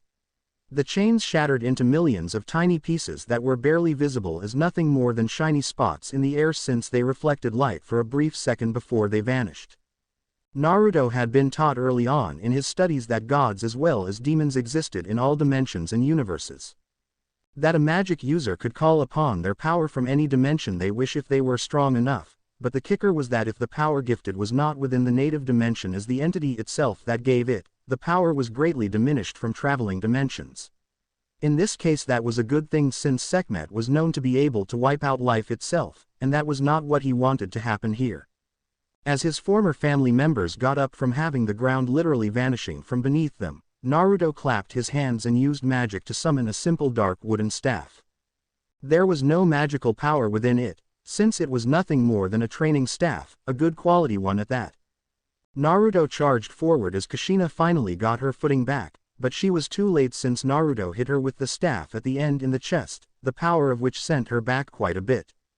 But he didn't stop there since he knew he had to do more to keep her down for the count since she was infamous throughout the lands.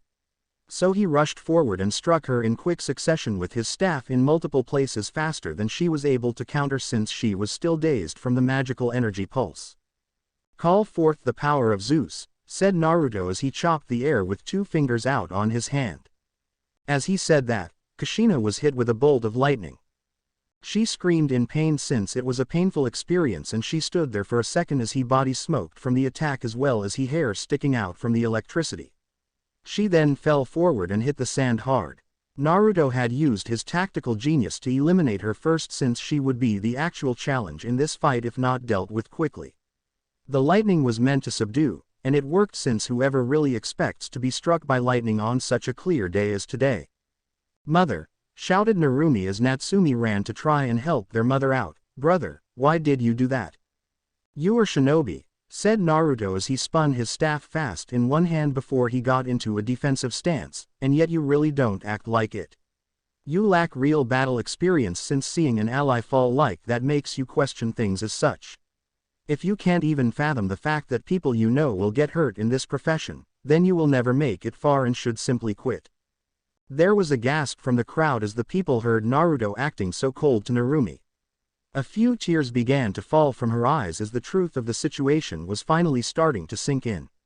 All she had wanted was to have her brother join their squad so that she could make amends and become a family proper, but with his intense attack against their own mother it became abundantly clear that he truly cared nothing about them and that this whole thing was pointless. Now the first thing that came to mind was to simply give up, since the end results were pointless, but she was both an Uzumaki as well as a Namikaze, and both clans were known for their strong members. And if she gave up like that, then she would bring vast amounts of shame upon both names, and she would be damned if she did that. So she wiped the few tears off her face, and her eyes turned into a glare as the power within her began to surge as she tapped into the energy of the Kyuubi within her. While she was usually against using it when she could avoid it, since prolonged use hurt like nothing she could explain, she knew that her brother was holding back and would need to go all out if she had even the slightest chance here. But luckily for her, she was not alone, since her sister joined up with her after she made sure that their mother was alive and breathing. "Let's show him all that he could have learned if he had simply accepted us as family," said Natsumi. Narumi nodded as she heard this, and the two of them began to scream as both of them summoned up a tail's worth of power each, which was symbolized by the tail made of energy that was behind them. "Chronos," whispered Naruto as his eyes lit up a bit as green outlined his pupils, "lend me your sight." With that, the two sisters rushed forward to attack. The power he was using allowed him to see several seconds into the future in the immediate area, and as such was able to dodge whatever the sister threw at him. But then one of them got the bright idea to use a fire jutsu. Naruto held up both hands to conjure up a magical shield to protect himself, but Natsumi used Narumi's attack as a distraction to punch him in the side. Naruto had to use both hands to keep the shield up, so he couldn't block the attack. He was sent skidding since he dug his feet into the ground so as to stop himself. Natsumi pressed the attack, but Naruto was ready for her. With a deep breath, he channeled power into his fist like he had been taught and met her attack head-on.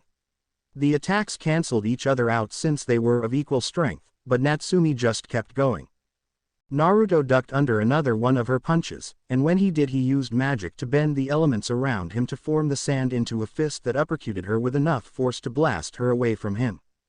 It wasn't just one fist either, since there was a line of them that sent her further away from his person with each consecutive blow. She quickly got her footing back, and the two sisters tried the same tactic again, with one using a jutsu as a distraction while the other attacked. Naruto was ready for it this time though, since he launched an orb of ice towards her through the flames. The ice froze the fire itself as it passed through, and Naruto charged through it with enough force to shatter it as he did. But it then turned into a massive fist that he used to punch the two of them in a swinging arc. At this point the pain of using the Kyuubi's energy began to start up, so they knew that they needed to use their most powerful technique now. So with all the power they could muster, they held up their hands towards each other and formed a massive crimson Rasengan that they then proceeded to launch at Naruto. Naruto simply stood his ground and unsheathed his blade. Once the jutsu was within range, he sliced it right down the center. As he did, the attack exploded, the shockwave of which sent those observing backwards from the power behind it. Yakumo was actually worried since Naruto had taken the blast head-on and feared for his safety. But once the dust settled moments later, they saw Naruto still standing within what appeared to be a bubble of energy that popped seconds later. What was more surprising was that Narumi and Natsumi were on the ground screaming in pain. "Girls!" shouted Minato as he got to his feet and ran towards them in an effort to help them. But he didn't get more than 3 steps closer because he then ran into an invisible barrier of some sort. Then a massive seal of a complex nature that would stump even the best of the Uzumaki appeared under Naruto and his former sisters. "You use demonic power with no care for your own safety," said Naruto as he grabbed a hold of the book on his back, "and this is the end result of using what is not yours to be used. While we may not be family, I cannot bear to see you two suffer for one of the many idiotic choices of one man. So allow me to aid you in your time of need." Naruto opened the book, which began to glow with a crimson glow as he began to chant in a language that none of those in attendance had ever heard in their lives. Fracti sunt sigillum amort. Broken free from the seal of death. Ex quo tempori, usque ad supremum spiritum tuum. From this moment on till your final breath. A fabulum vestram in generation sua. A story of your own in the making. Adonamud expendas, dabitur tibi enim captivitatis.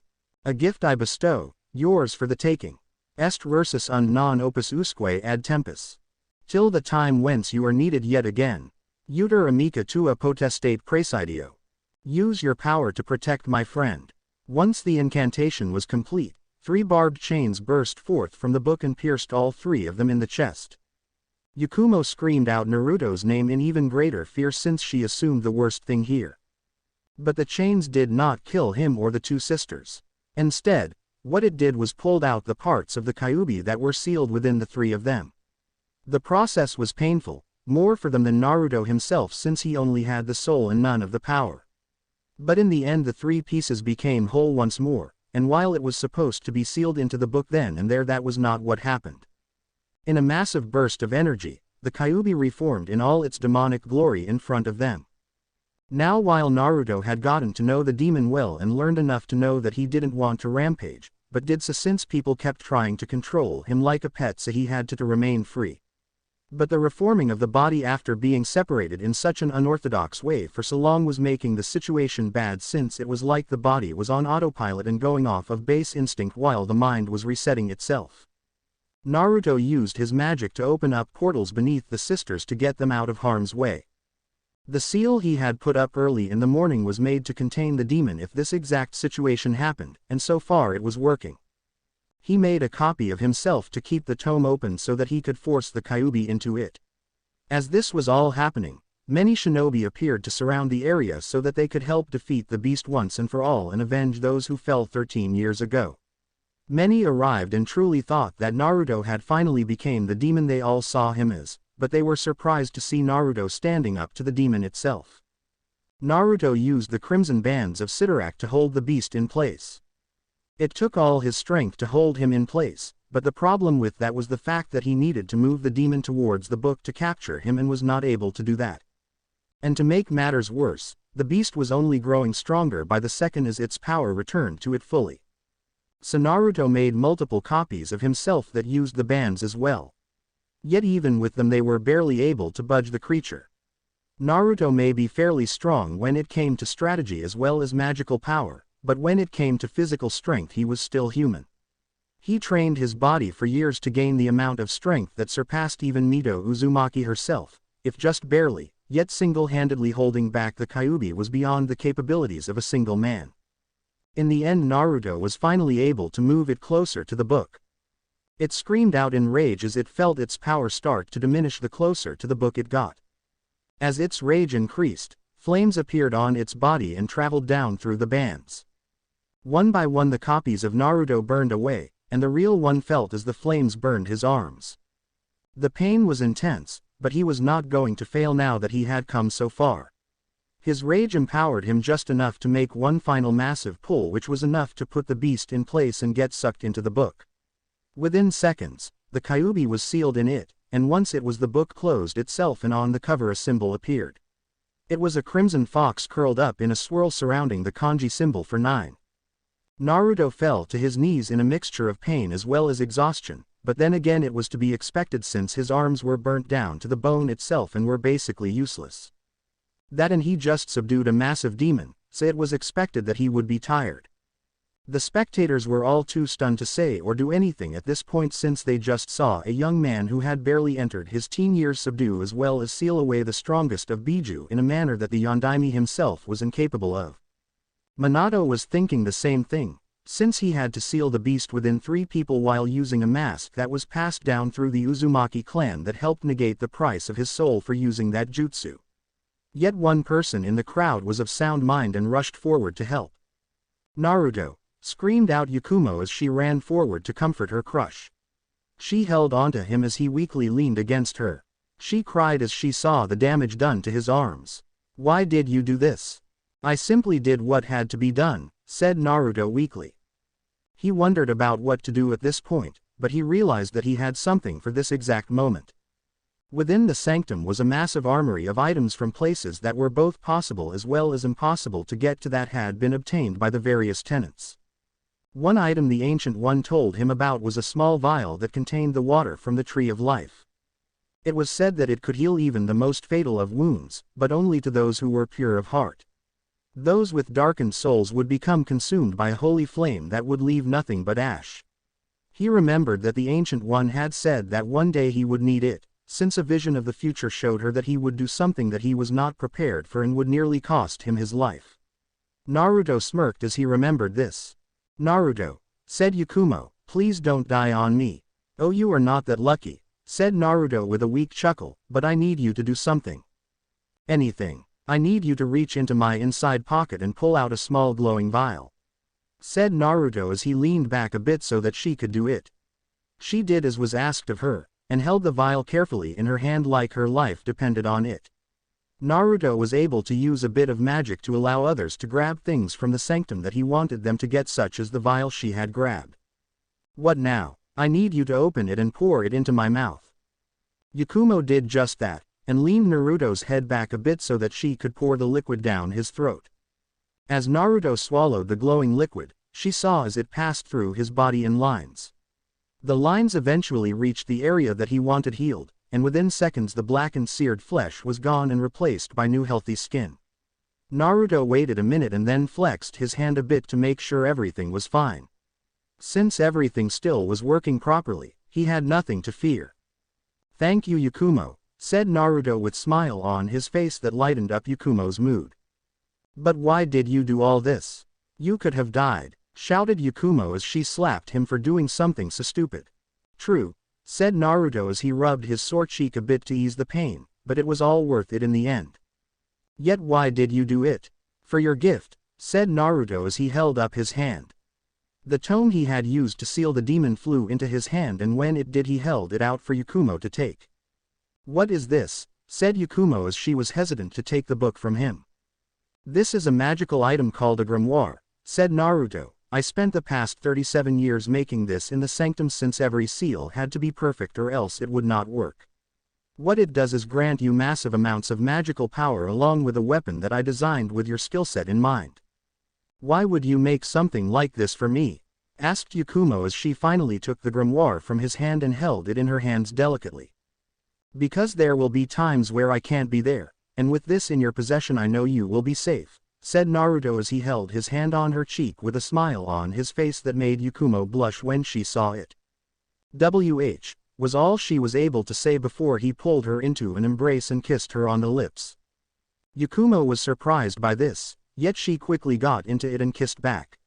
While this was happening, the multiple Naruto fangirls who saw this all began to growl that this random girl that they had never seen before today had gotten the kiss that they felt was rightfully theirs. But Yakumo and Naruto were oblivious to all this as the kiss ended. Yakumo just stood there with a full face blush since her brain was resetting from this unexpected event.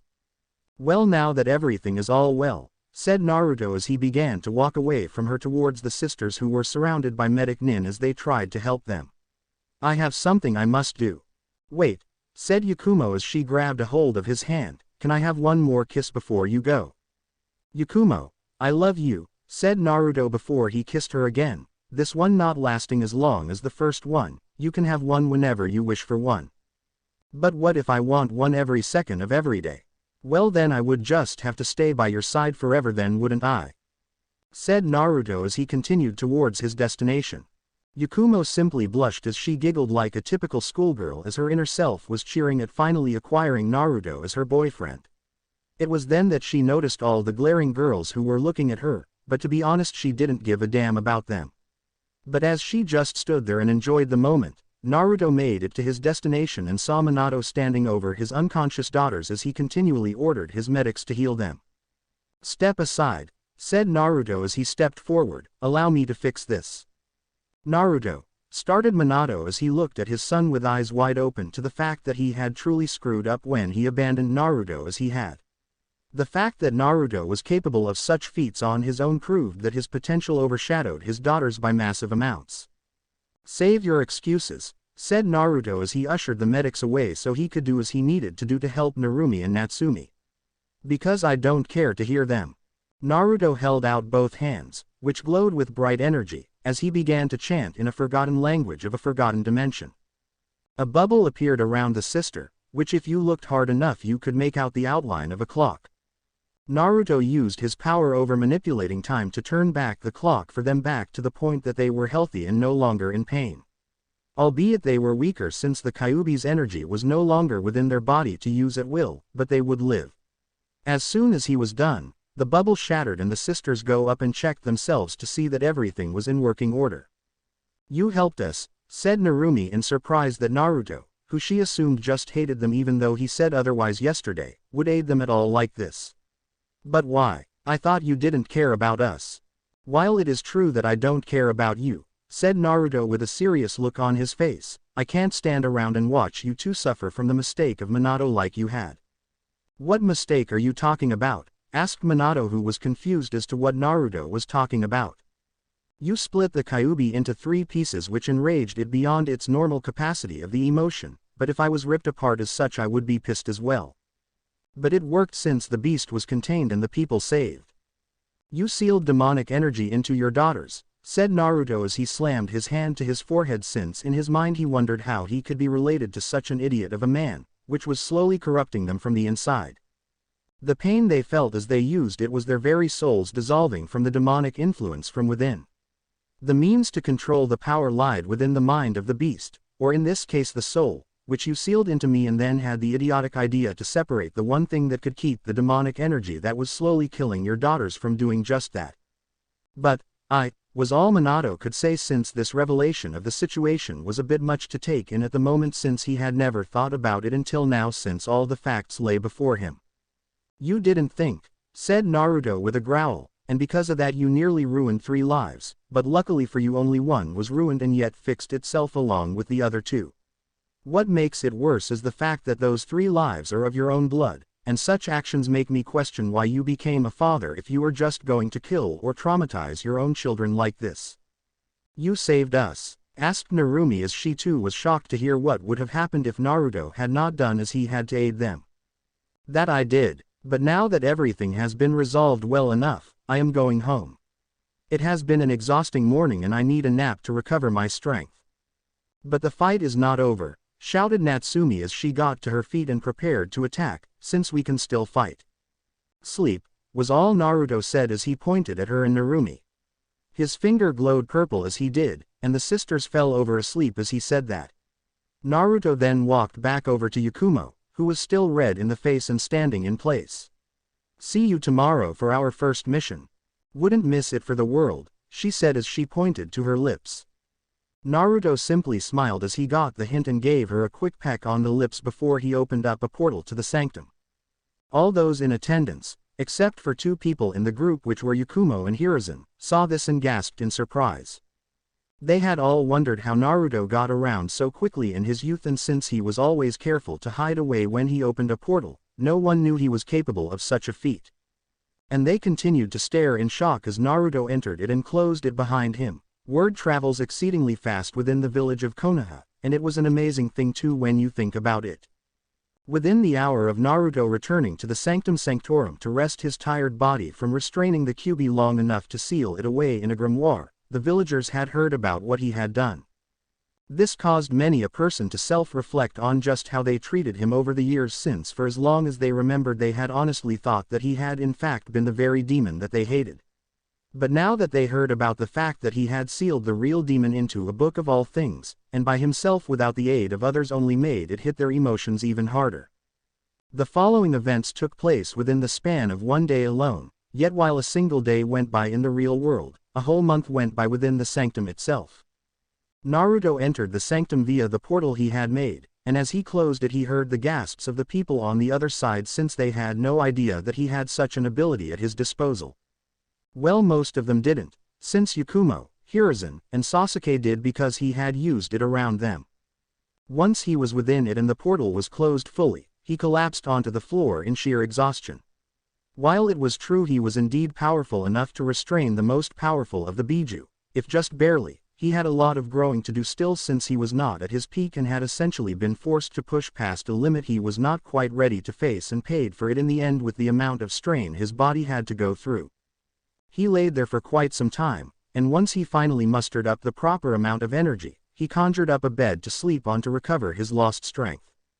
He planned on going to his own room, but he had a feeling that he would need a few days' rest to recover from what he had done, and his room went by the time of his world, so he could not do that. He fell asleep the moment he fell upon it, and to be honest he was unsure as to how long he slept off his fatigue. But eventually his body recovered from what it had gone through and he awoke fully rested and ready to tackle the rest of the time he had before he had to return to his own time frame. The first thing he did after he woke up was bathe himself and then ate, since his stomach was growling loudly from the lack of food in his stomach. Once the food he prepared was eaten and the dishes washed and put away along with the ones he used for the picnic earlier, he headed to his inner sanctum and began to meditate heavily as he floated in the air, since this helped him train in his control over magical energies as well as pass the time when he was not heavily training in other things. While in such a state his body sustained itself in a sense that he didn't need food or drink or even to use the bathroom as he did so. 2 weeks went by as he meditated until anything happened, and as to what it was the Ancient One who made her presence known. "Hello, Master," said Naruto as he opened his eyes. As he did, he softly landed onto his feet since he was no longer meditating. "Hello, Naruto," said the Ancient One in a voice that was laced with the tone of someone with great wisdom. "I come bearing news that you will find unsettling, my student." "What news do you bring?" asked Naruto, who was actually worried a bit now, since if the Ancient One was the one bringing the news to him, it was dire news indeed. "This form is at its limit," said the Ancient One sadly. Out of all the many prodigies she had taught throughout many universes, Naruto had been one of her favorites, since while the others were picking up the art of magic faster than any other student that would learn in their universe, Naruto was the one out of all of them to excel in a way none of the other ones were capable of. "And this is the last time we shall meet or converse like this." "I'm sorry," said Naruto sadly. While the Ancient One was not what he would consider family, since she only taught him magic, she was at least there for him while others only scorned his existence. He knew that this day would come from the beginning, but he was still sad about it nonetheless. "There is no need to apologize, my apprentice," said the Ancient One with a wave of her hand to calm him down. "But my power is running thin in this realm. There is no need to fret though, since I have taught you all that you were meant to be taught." "What do you meant by meant to be?" asked Naruto with a raised eyebrow. "Magic is not something that can be taught fully," said the Ancient One, "for the main source that drives it is your mind alone. A mind is its own realm, one that even I cannot fully understand when it comes to another person. So I taught you all that I was able to, but it is up to you to find your own true power, since it is not something that can be taught by another." "Then I shall work hard to find that power for myself," said Naruto with a bow. "I know you will," said the Ancient One, "and it will be then that you earn the title of Sorcerer Supreme." "I will be honored to acquire that title in the future," said Naruto with a sad tone to his voice. As he said that, he saw as the Ancient One began to fade away as the last of her power waned. "But before I leave, I have 2 things to say. Once I leave, it will be up to you to recruit others in the art of magic, and for that I have gifted you with the power of sight, which will allow you to see those who can master the art." Naruto saw a flash of light that blinded him. He couldn't see anything at all other than the bright white of light in his eyes, yet he was still able to hear perfectly clear. "And my final words to you are simply sound advice. For all the time that I had known and taught you, I have seen you struggle with an emptiness that has plagued your heart for years. You have begun to heal it with your actions of acquiring friends, but that is not what your heart truly aches for. It is time for you to heal what ails you, and you know what it is that I speak of. Goodbye, my student. May you keep this world safe from the dark entities that will seek to destroy it." And with those final words, she was gone. Once she was gone, Naruto's sight finally returned to him, and he looked around to see that his master was truly gone. He wiped the tears that had flowed from his face as the power of sight channeled into his eyes. He said a silent prayer in hopes that her journey to train others went well like it had for him. Normal time zone. While Naruto had rested himself in the Sanctum Sanctorum before receiving the news that his master was finally leaving him, Sasuke and Yakumo were busy doing their own things in the real world. Sasuke was busy training with Orochimaru, who at this moment had gifted Sasuke with the signing of the snake contract.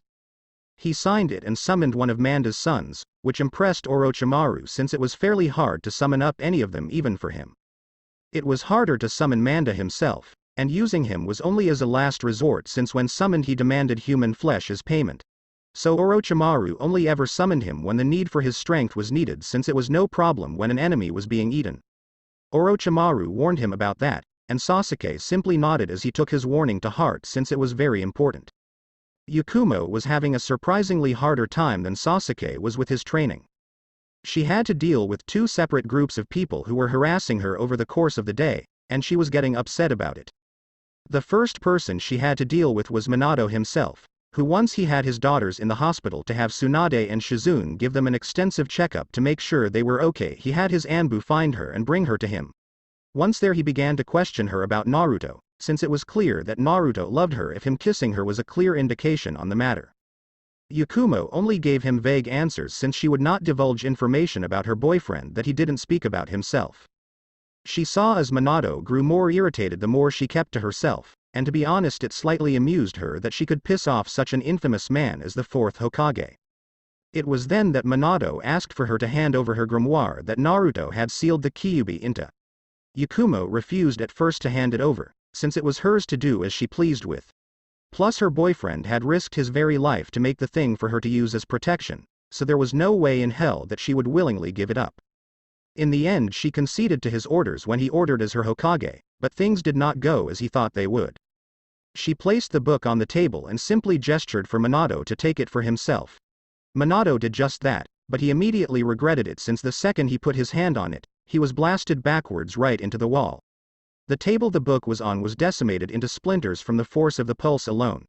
It then floated in the air for a bit before it returned to Yakumo's hand. She explained that Naruto had made it for her and as so no one but herself could use it. Minato tried to counter that it was too much powerful of an item to be wielded by a genin of all things since his own daughter were barely capable of using the Kyuubi's energy when it was split between the two of them. So how would someone who was not an Uzumaki manage to control it fully? She simply said that the book was made for her alone, so it was the reason that she was able to use it.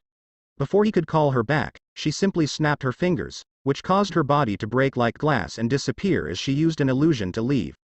While Minato saw this with his own eyes, Yakumo had in fact simply walked out the door normally. The second problem came in the form of various young women who resided in the village, mainly those who wanted Naruto for themselves as a boyfriend. The moment they had seen Naruto kiss her in front of all of them, they had all come to an arranged agreement to eliminate this girl from the equation so that they had a chance at Naruto once more. So for the full day after the meeting was over, they secretly followed her as she went around the village and kept to herself. It was when she stopped to eat that Ino made her move. While she knew that Naruto was immune to her family's signature jutsu, but she was sure that Yakumo was not. So she tried to implant false feelings of hatred towards Naruto in an effort to counteract the love she had for him. But she never got the chance to even begin since she was stopped by Yakumo herself, who was using her Ito form to frighten Ino out of her mind. Ino fled her mindscape, and never tried to do it again since her Ito form was horrifying to see with one's own eyes when in Yakumo's mind. The next day, the three youngest members who made up Squad 7 arrived at the Hokage Tower at the assigned time that was given to them by their sensei, with Naruto arriving via portal while the others arrived simply walked there. He had brought breakfast once again, since he had felt like cooking again for his friends since he had the time to do so and his friends enjoyed his cooking. Now here they were just waiting for Kakashi to arrive so as to get whatever mission they would receive for the day. "So Naruto," said Sasuke as he took a bite out of a donut that Naruto had made. He brought a whole box full of them that he made himself, such as glazed, apple fritters, cinnamon twists, jelly-filled bear claws, as well as donut holes since he had to do something with them so he thought to bake them as well. Sasuke was a fan of the apple fritters, while Yakumo loved the bear claws. Naruto smiled as he saw his friends enjoy his baking. "What are the plans for today?" "Well," said Naruto as he ate a glazed donut himself and sipped coffee that he freshly brewed from the beans that were grown within the massive greenhouse that the sanctum had. "To be honest, I have no clue. It depends on what mission Kakashi gives us whenever he finally arrives. Apparently he has already forgotten our deal so that he wouldn't be tardy." "No, I have not," said Kakashi as he appeared in a swirl of leaves the second that Naruto had said that. "I was just held up like all the other Jonin instructors in a meeting with the Hokage."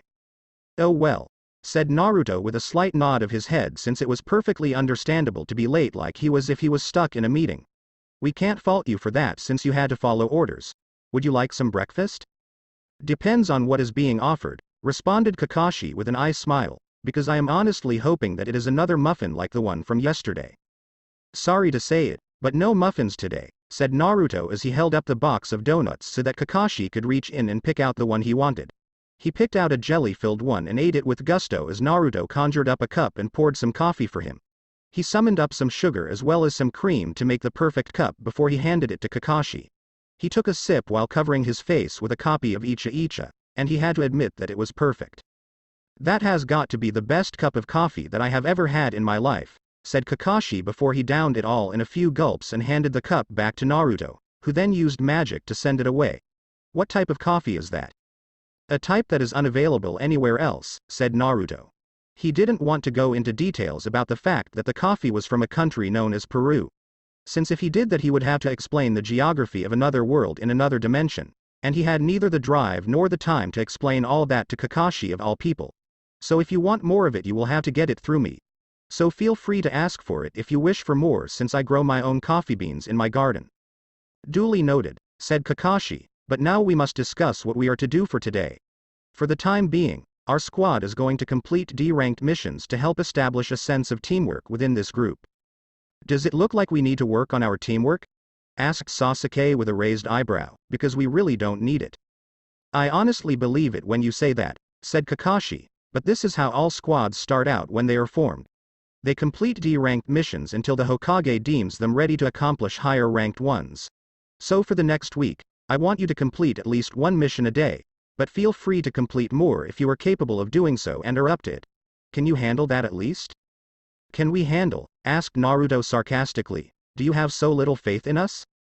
No, said Kakashi with a bit of a nervous chuckle, since he did not want to piss off Naruto or his squad, since that did not end well the first time he did so. But I will leave you to choose your own mission. We shall meet here again in 1 week's time. With that, Kakashi vanished in a swirl of leaves, just as he had appeared not too long ago. Well then, said Naruto as he used his arm to gesture towards the door that separated them from the mission hall where they would choose and begin the first mission they took up as a squad. Shall we choose our mission to undertake for the day? Yes, said Yakumo as she walked by him, but as she did she made sure to give him a quick kiss on the cheek. Naruto walked behind her as Sasuke could only chuckle to himself. Once inside, they met the man on duty at the time who showed them the various missions that they could take on, and as they saw what was available they were a bit disheartened. When they heard the term, mission, they had thought that the job offered would be something that was actually shinobi related in some way, but it turned out that D-ranked missions were nothing more than chores that civilians either didn't want to do themselves or couldn't do themselves since they either were too old or physically incapable of doing it. In the end, they decided to take the one they deemed the easiest, which was catching a cat that belonged to the wife of the fire daimyo. Its name was Tora, and they were wrong to think that since the cat was far trickier to capture than they initially thought. She was an evasive cat, this Naruto had to admit, but in the end Naruto simply put the creature to sleep with a simple spell and then took her back to her owner. The fire daimyo's wife was there to collect her prized pet, and roughly snuggled her to the point that it appeared that she would squeeze the life out of the poor thing. Naruto put 2 and 2 together here and saw clearly why the poor thing ran away so much, since he would most likely do the same exact thing if he was in the poor animal's situation. Once the mission scroll was signed off by the Hokage, they all went back to the mission hall to deliver it and collect payment for the mission. As they left, Naruto told his squad that he would see them tomorrow and then separated from the group, but not before he got a kiss from Yakumo on the lips. He walked for a bit before he ran into Shikamaru along with an older man who was essentially an older version of him. He took a quick once over and came to the realization that the man was his father. "Hello Shikamaru," said Naruto with a smile as he saw his rival in the game of shogi. "How goes it with your squad's so-called team building missions?" "Simply troublesome," said Shikamaru with a sigh, since just like Naruto he had expected to do something more shinobi related instead of common chores. "We had to help pull weeds in a field for the last few hours. We were lucky that it was a small field since it would have taken forever otherwise." "I understand where you are coming from," said Naruto. "We just had to help a woman whose cat had run away." "Wow," said Shikamaru as he rubbed his head a bit, "and here I thought our mission was bad." I heard plenty of stories about that cat since it constantly keeps running away and then someone, mainly newly made squads such as us, are tasked to find it. So this is the same Naruto who you said that keeps beating you in shogi? Asked Shikamaru's father. That I am, said Naruto with a simple smile. I take it that you were his father? Yes, said the man as he held up his hand to shake his, Shikaku Nara. Nice to meet you, good sir. So do you play shogi as well? I do in fact play, said the man with a smirk on his face, since I am the one who taught my son how to play so well. Why do you ask? Are you challenging me to a game? I will admit that the idea has piqued my interest, said Naruto with a smile, so shall we? But how can we play the game if there is no board to play on? Asked Shikaku with a raised eyebrow. Shikamaru only sighed and mumbled, troublesome, since he knew that Naruto could conjure a board if and when he needed one. And just like he expected, Naruto conjured up a table with a couple of chairs to sit on. On the table was a shogi board with all the pieces set up to play. Allow me to make this game more interesting, said Naruto with a smile, since in my life I have come to the realization that when you incentivize people with something they truly desire, they do their best at the task at hand. I'm curious as to what this idea of yours is, said Shikaku. Simple. I have heard from Shikamaru's complaining over the years that you, as well as he, have to deal with your wife, who is rather abusive when it comes to hitting either of you with a frying pan. So my deal is simply this: if either of you, now or anytime in the future, can beat me in a game of shogi, then I will teach you the mystical art of invisibility so that you may laze about at your own leisure without fear of being found out. The look of shock on their faces was utterly priceless to observe. Naruto saw that they had the ability to learn minor spells since their magical aura that surrounded them was minor to say the least. And invisibility was not that complicated to learn, since it was the act of maintaining it that was a challenge. The two of them could not believe that Naruto would offer up the one thing that they had always dreamed of over the years. They didn't even think that invisibility was even possible like he was claiming, and Naruto caught on to their disbelief. So with a small twirl of his finger that formed a rune, his body simply vanished from their sight. He then reappeared since he just wanted them to see that it was possible. As you can see, said Naruto with a smile, it is possible to become invisible. Now all you have to do is simply beat me at this game, and the ability to hide from your wife shall be yours to use at your own leisure. So shall we begin?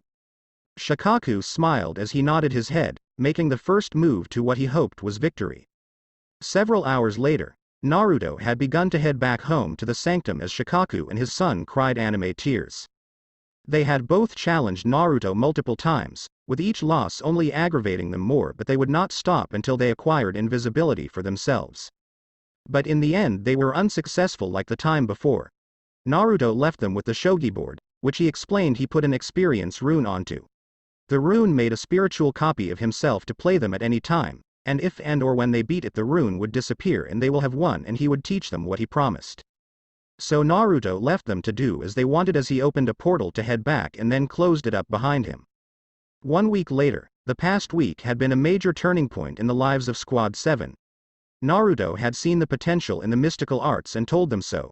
So the offer to train them was given, and just as he expected, they accepted it without a moment's hesitation since they were fairly interested in the subject. So he opened a portal for them to the sanctum and they entered it. Naruto had laughed as Yakumo had run off with eyes full of wonder at the mystical school. The thing about the place though was that without an understanding of magic, even the basics of the art itself, it was impossible to go anywhere in the place. Hell, he laughed hard along with Sasuke as they saw her leave through one door and appeared in another that led back towards the entrance area. Naruto explained that the place was protected by so many magical enchantments that unless she had a guide who could use magic like he could, she would not be able to navigate the premises. So with that in mind, he took the time to show them all the various different rooms, which took quite a while to do since it was massive to say the least. But he had 7 months to teach them the basics of magic, which they did very well. For Yakumo, her specialty was illusions, which was no surprise to either Sasuke or Naruto. Yet Sasuke had the unique ability to summon spirit animals as well as control flesh and blood ones, both mythical as well as realistic ones, which actually surprised Naruto since he didn't expect him to have that ability. Naruto could do it as well, but the ancient one had told him that the ability was exceedingly rare. So with the skills they possessed in mind, he took them to the massive library and sat them down as he piled large stacks of books on the tables and told them to begin reading them. They didn't want to, but Naruto explained that this was how every new recruit would start since the various books went into details about the different types of magic. Only when one understood the fundamentals could they begin the practice of the art itself. While they read up on all that they would need to know to understand magic at its basic level, Naruto had been in the observatory. It was a place where he was able to peer into near infinite multiverses. He had not been allowed within this room while the Ancient One was still around, since she stated the time was not right for him to peer elsewhere in the universe. It was only now that he was within this room looking through the Infinity Sphere, a magical artifact capable of seeing beyond his dimension, that he understood her words, since seeing into the other dimensions took a lot out of him to do, since so much magic was needed to maintain a connection so as to see. He did this to find others who could train his friends in various things that he could not teach. Just like when the Ancient One had brought Iron Fist to the Sanctum so as to train him in hand-to-hand combat, since she herself lacked such a thing. He searched for quite some time before he found the perfect teacher for each of them, one who specialized in illusions for Yakumo and one who could teach Sasuke how to master the ways of what he assumed were mix of druids and shamans, since as far as he knew there was not a name for people who magically used animals exclusively. Sure, they were used for a variety of different things such as familiars as well as transformation, but there was no name for it. Or at least he was able to find one for Yakumo, but he was not able to find one for Sasuke when it came to his type of magic. So he found him a teacher to master the blade, which if he was honest with himself he should train in himself, but he never really got around to mastering the art since he had so many other things to master that took up most of his time. For Yakumo, he found a woman who went by the name Enchantress.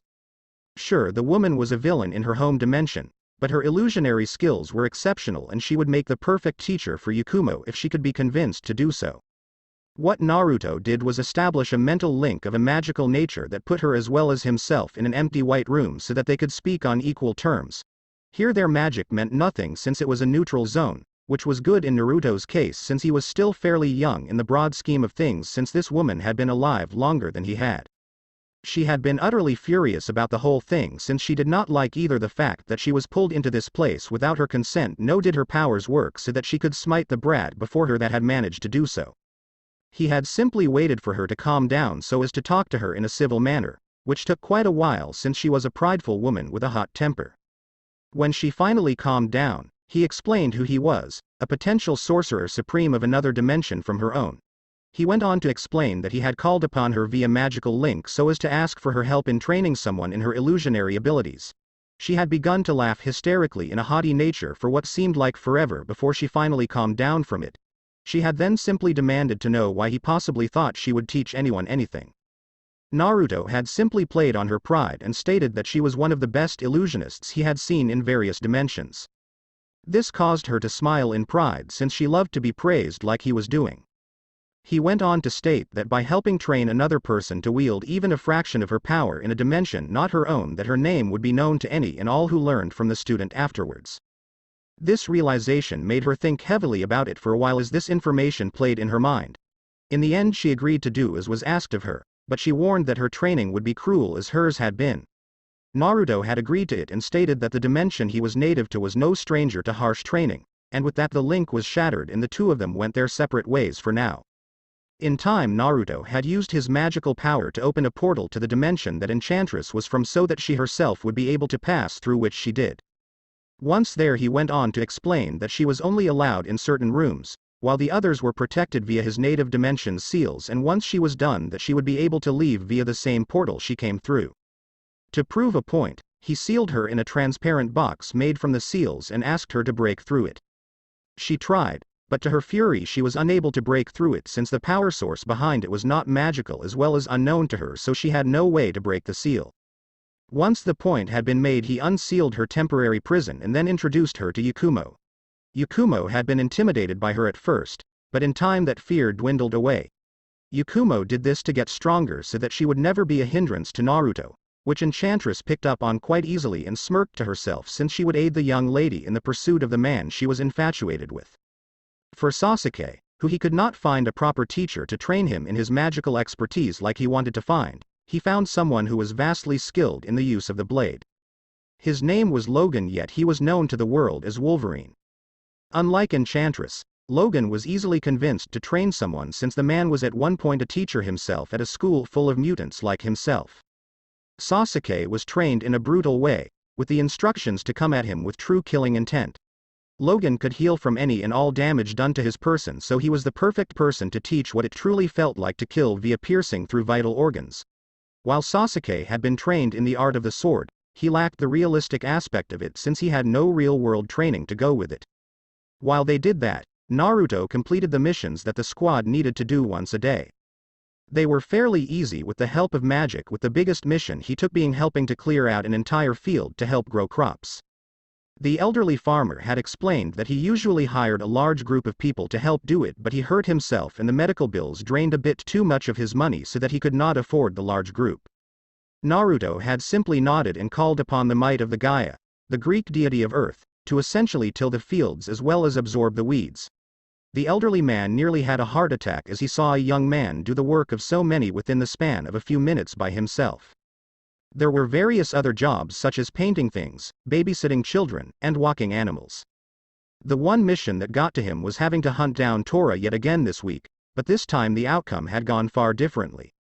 Naruto had seen what Tora's owner had done to her the last time she was brought back to her literally abusive form of loving embrace, and so this time he offered the poor feline a new home within the sanctum instead. The cat had jumped into his arms willingly and purred loudly as she rubbed against him with all the happiness she could muster. One of the many things he had learned over the years in his training was that some animals had a natural gift of seeing through magic and getting around it in some way. Cats were one of the most well-known types to be able to do so, and Tora made herself at home as she went in search of a comfy place to nap the day away moments upon Naruto walking through the portal into the sanctum and dream of a new life away from the woman who nearly constantly crushed her to death. She was a curious feline, and she made Naruto laugh from time to time since she would randomly appear in the strangest of places at the most random of times. Naruto had gone back and lied to the woman and told her that Tora had been killed and eaten by a wild animal in the forest of death. She had cried as was expected, but Naruto was there to console her since it was the least he could do after lying to her face about Tora. He had a feeling that she would get another pet in the future, and could only hope she didn't smother it like she did with Tora, since then the would once again be the mission of finding the runaway animal in the future. As Naruto and his squad trained in the art of magic, Narumi and Natsumi were being trained into the ground to recover their lost strength since the main source of it had been literally ripped from them. For years they had trained to use the Kyuubi's energy as their own, but now that they no longer had access to it anymore, they had to train to use and rely on their own strength, which was quite impressive, being Uzumaki as well as the children of two powerful infamous shinobi. They were strong kunoichi, just like their mother, but they had been weakened as a result of the demonic extraction. So after a non-stop week-long crammed session of training and exorcises with the aid of Jiraiya, Tsunade, Shizune along with their mother Kushina, they were very nearly back to their peak strength. Naruto had to deal with multiple girls while his squad trained within the sanctum. They all continuously asked him out on a date, uncaring that he was already in a relationship, stating that they were a better choice for him, claiming that their clan was a better known one, or simply that they were either prettier or stronger than Yakumo. By the end of the week, Naruto had enough of them constantly insulting Yakumo like they were, so he proposed a simple challenge to them to prove that she was indeed stronger than they all claimed they knew she was. He told them to pick one person out of their group to face Yakumo in a one-on-one match. If she won, then they would stop pestering him for a date, but if she lost, then he would break up with her. The girls were all giddy at hearing this since they felt like they could easily beat Yakumo, and so they chose Tenten, the oldest in the group with the most experience, to be the challenger. Naruto simply nodded and told them that he will tell them the date of the fight later once he told Yakumo about it, and once that was said, they all left with smiles on their faces as they dreamed of having him as their boyfriend. Now Naruto was no cheater, nor did he make this bet out of some sort of hatred towards Yakumo in any sense. He simply understood the minds of young girls with crushes since he had researched the subject in a few books when he had the chance the moment that he acquired so many fangirls in school. The more the person of their affection rejected them, the more they would attempt to woo said person, and he had Sakura as the perfect proof that that was exactly how it went. So he made this bet as a way to stop all this and nip it in the bud. They thought Yakumo was weak, and because of that biased view they thought that she would be easily beaten, but she was strong even before he began her magical training. Plus, even in the 1 in a million chance that she lost, he would simply dump her as he said he would, wait 5 seconds and then ask her out again to renew their relationship. He only stated he would dump her, he never said anything about staying separated from her. By the end of the week, the two members of the squad who were still training had at least mastered the art of creating a portal to and from the sanctum so they could resume their training at their own pace like he himself had done. Once they did that, they each picked their own room, with Yakumo picking one that was right next to Naruto's, which once again was no surprise to him or Sasuke, to move their stuff into. The both of them wanted to move into the sanctum since it was a chance at a fresh start for themselves. Sasuke didn't wish to stay in a room that was surrounded by the empty homes of his slain clan members since all it did was bring back bad memories of the past. Yakumo never felt welcome in her own clan home, so the move was great for her since a change of scenery did wonders. Once their things were moved in and their rooms were renovated into the way they wanted them to be, Naruto then used his magical power to link up each of their rooms to the time of their natural dimension like his own was. Now they stood before Minato with their sensei Kakashi as Naruto handed over the 7 mission scrolls that he had completed over the past week. They all had notes from the client who sang high praise of Naruto's abilities, and stated they would recommend using him again in the future if they need his assistance. "Well, I am happy to say," started Minato after he had read all the reports which sang so much praise towards his son, that due to the overwhelming positive feedback from various clients as well as the fact that you, or at least one of you, have the combat knowledge to challenge as well as beat a cage-level shinobi, I have decided that your squad is ready to take on a C-class mission. "Thank you, sir," said Kakashi with an eye smile. He was happy to know that his squad was doing so well while the others were not doing as well as his own. For the longest of times he had failed multiple groups that he had been assigned since they could not pass his bell test. So to see one not only break the cycle but excel beyond the other squads as well was a welcome change in his book. "So what is the mission?" asked Naruto, who was glad to see that they had graduated from doing simple chores to hopefully something that could actually be considered a legitimate mission. He wanted the genuine experience of life that could not be taught in books or by a teacher. "This will be a joint mission with another squad," said Minato, who as soon as he said that Naruto knew exactly who they would be partnered up with and understood the very reason that they were being partnered up with them, to escort our client back to his home in Wave Country. "If this is such a low-class escort mission," asked Sasuke, who was looking at the bigger picture here as he was one to do, "why do we need 2 squads to do it if at most all we will be fighting against is some bandits or the like?" "It never hurts to be prepared for the unknown," said Minato in a sage-like tone of voice, "plus Squad 11 needs some experience on missions away from home as well." The look on Sasuke's face was priceless once he heard who they were going with. Since it was Squad 11 they were traveling with, that meant that Sakura was coming, and since it was a mission he could not simply run away from her obsessive proclamations of love as he always did. His face turned white for a split second before the color returned to his face.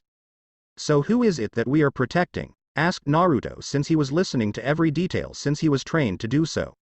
"A man by the name of Tazuna," said Minato as he handed Kakashi the official mission scroll. "Be warned though, since our scouts have stated an increase of bandit activity on the roads towards Wave. You will meet the man at the front gates at 8 in the morning, so don't be late for the mission." As Minato said that, the 3 members of Squad 7 looked at Kakashi directly. Kakashi's sweat dropped as they looked at him like that, since the man was infamously known for his tardiness. He simply chuckled nervously and told them that he would be there on time before he and the rest of the squad left the room to do their own thing to pass the time until the assigned time. Minato sighed as he saw them leave since his main plan had not gone as planned. The initial plan he had in mind was to keep Naruto and his squad doing D-ranked missions to the point that they got sick of it and all but demanded one of a higher rank than they were allowed to do since their squad had just been formed. It would be then that he would subtly mention that he would consider it if Naruto transferred to Squad 11 to join his sisters and mother. So in the end either Naruto, who cared for his squad from what he could see, would accept of his own volition, or his squad would turn on him in a fashion that would break him down and still do it. But that was not the case, since Naruto flawlessly did his job in a manner that everyone who he helped gave him praise for his work. So he knew that this plan would not work because of that fact alone and just decided to have the 2 squads work together. He could only hope that they were able to make a connection on the mission. The next day, the 2 squads met with the client by the gate the next day at the assigned time. He made muffins for the group, including Squad 11, which they enjoyed thoroughly. Sure, he had no love for them as family, but they were still allies to the village who he was working with at the moment, so he would share food that he prepared without any sort of fuss. Their client was an elderly man who reeked so much of the alcohol he consumed. He had literally taken one look at the group he had hired to protect him for this mission and complained that he didn't believe that he was getting his money's worth for his protection detail. Naruto and his squad simply let that insult pass by them since they didn't care what the man thought, since they didn't need validation to know they were strong. Yet Natsumi and Narumi were very vocal about it since they had their pride as Uzumaki. But Kushina was able to calm them down easily, being their mother and all that, and once they were calmed down they finally set out towards their first mission out of the village. There had been a slight hiccup with Sakura pestering Sasuke for a date consistently again and again, but luckily for him he had studied up on a silencing spell to negate this kind of thing, which was easy to cast. It was also easy to dispel as well, but Sakura had not been taught magic in any way, so she could not break it. Naruto saw her glare at him since she knew that Naruto had taught him to do this to her, and she was quite pissed about it. As the groups walked towards their destination, both Kakashi as well as Kushina conversed with Tazuna. Naruto was reading a tome he had begun studying, all the while ignoring his sister's attempts at conversing with him. He saw through peripheral vision that they were getting far more pissed with every attempt of them starting a conversation being ignored like that, yet it did not bother him since he did not care in the slightest. Nothing really happened for the next hour and a half, but then Naruto, who was in front of the group, held up his hand to stop them. While he was reading the tome he was still fully aware of what was around him, like the two puddles that were on the ground in front of them.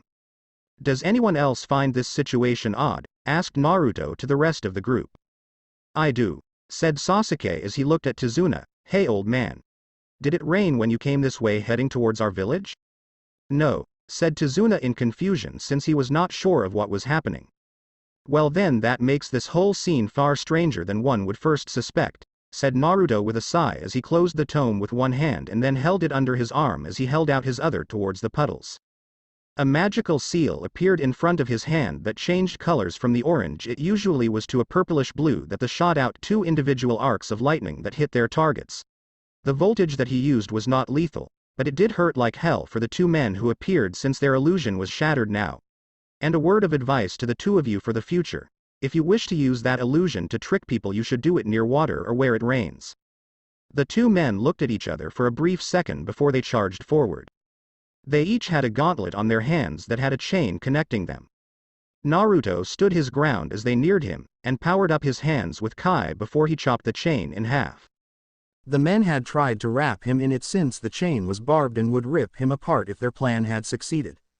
But now their main plan had failed, and Yakumo and Sasuke had capitalized on their surprise to deliver their own blows towards the men to send them back a bit. While the one Sasuke punched went back further than Yakumo's, that was to be expected given the fact that Sasuke was physically stronger than her. Sasuke then moved swiftly and charged forward with a kunai in hand, which he used to try and slash the man's throat. The man was quick enough to dodge the kunai strike, but Sasuke was planning on this since he conjured up a spirit snake that extended his reach further than what the man had planned on and was bitten by it. The power infused within it caused the man to stiffen since it was a paralyzing form of magic that had been imbued with. Yakumo did not have such magic to utilize as her own, but she did still have the weapon that Naruto had gifted her when she was gifted the grimoire. She pulled it out, and as she did a seal appeared on it that she stuck her hand through and grabbed a hold of the object inside. What she pulled out was a large paintbrush with a thick dark wooden handle that was engraved with runes to make sure that the ink on the tip never dried out nor did it run out. Naruto had made this since he knew that she was an artist, and with the tool he gave her she could once again make her paintings come to life like she could in her illusionary world that the Edo took her to. She smirked as she swiped the air in front of her, with ink floating there. Out of the ink came two large sharks made of the ink that flew through the air, and each took a chunk out of her opponent before they disappeared. The damage was too extensive for him and he would bleed out within minutes. "Good work team," said Naruto with a smile. "It would seem that you were retaining your lessons well." "How did you do that?" asked Natsumi with stars in her eyes as she and her sister crowded Yakumo. They had never seen something like that and they wanted to know how, in the hopes that they might learn it themselves if they asked kindly enough. Yakumo didn't answer them as she picked up her tool with her hand. The thing was about half her size and yet she was easily able to lift it up. What she was unaware of was that this was by design so that only she may wield the brush herself. She then channeled magic through it and watched it turn into a crimson orb that flew back into the grimoire that it had come from. "Man, I am glad I hired you guys," said Tazuna with a laugh as he saw three youngsters, who he had honestly thought were weak, defeat fully grown men. Oh, don't thank us yet, said Naruto with a sigh. This caught the others off guard since it was an odd thing to say, but they saw what he meant by that. When out of the blue the air got misty around them, which was far unusual given the area as well as the time of year. Both squads surrounded Tazuna as they heard someone laughing in the mist. So it would seem that Leaf Shinobi live up to the hype, said the voice of their attacker. And what is this? An Uzumaki. I have heard so much about your clan and I feel so happy that I get to kill one of the last ones alive. It will be a nice notch on my killing streak. I won't be killed that easily, said Kushina as she growled in anger at the fact that this person saw her as an easy target. She would not shame her family and die like this person wanted her to, nor would she be used as a bragging tool for a sadistic asshole who wanted to tell others that they managed to kill her. She then sensed that something was being swung towards her, which she pulled out her own blade to block it. It was a massive blade wielded by a man with a bandaged face. The man smirked at her as he jumped back before he threw his blade towards Tazuna. He had been hired to kill the bridge builder and he wanted to get it over with so that he could take his time and kill the rest of them at his own leisure. Yet to his surprise, Naruto stopped the blade in midair, which was apparent by his glowing hand, which he then used 2 fingers to flick the blade with. The vibrations he sent through it shattered the blade down to the hilt, which Naruto then tossed underhand back towards the man since it was of no use to him now.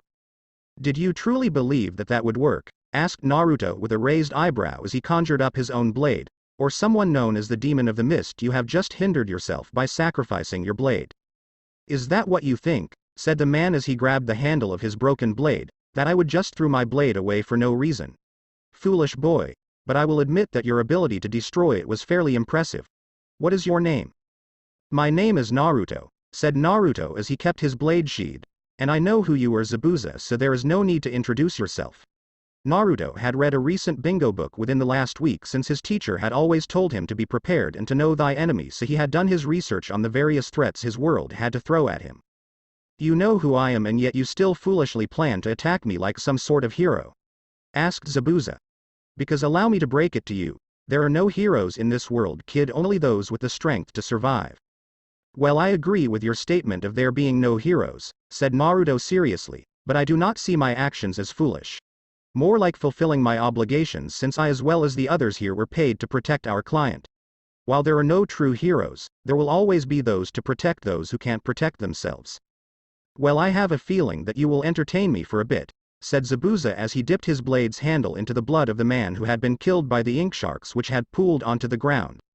Naruto's eyebrow rose as he saw the blood suck up into it and reform the blade back into its original form.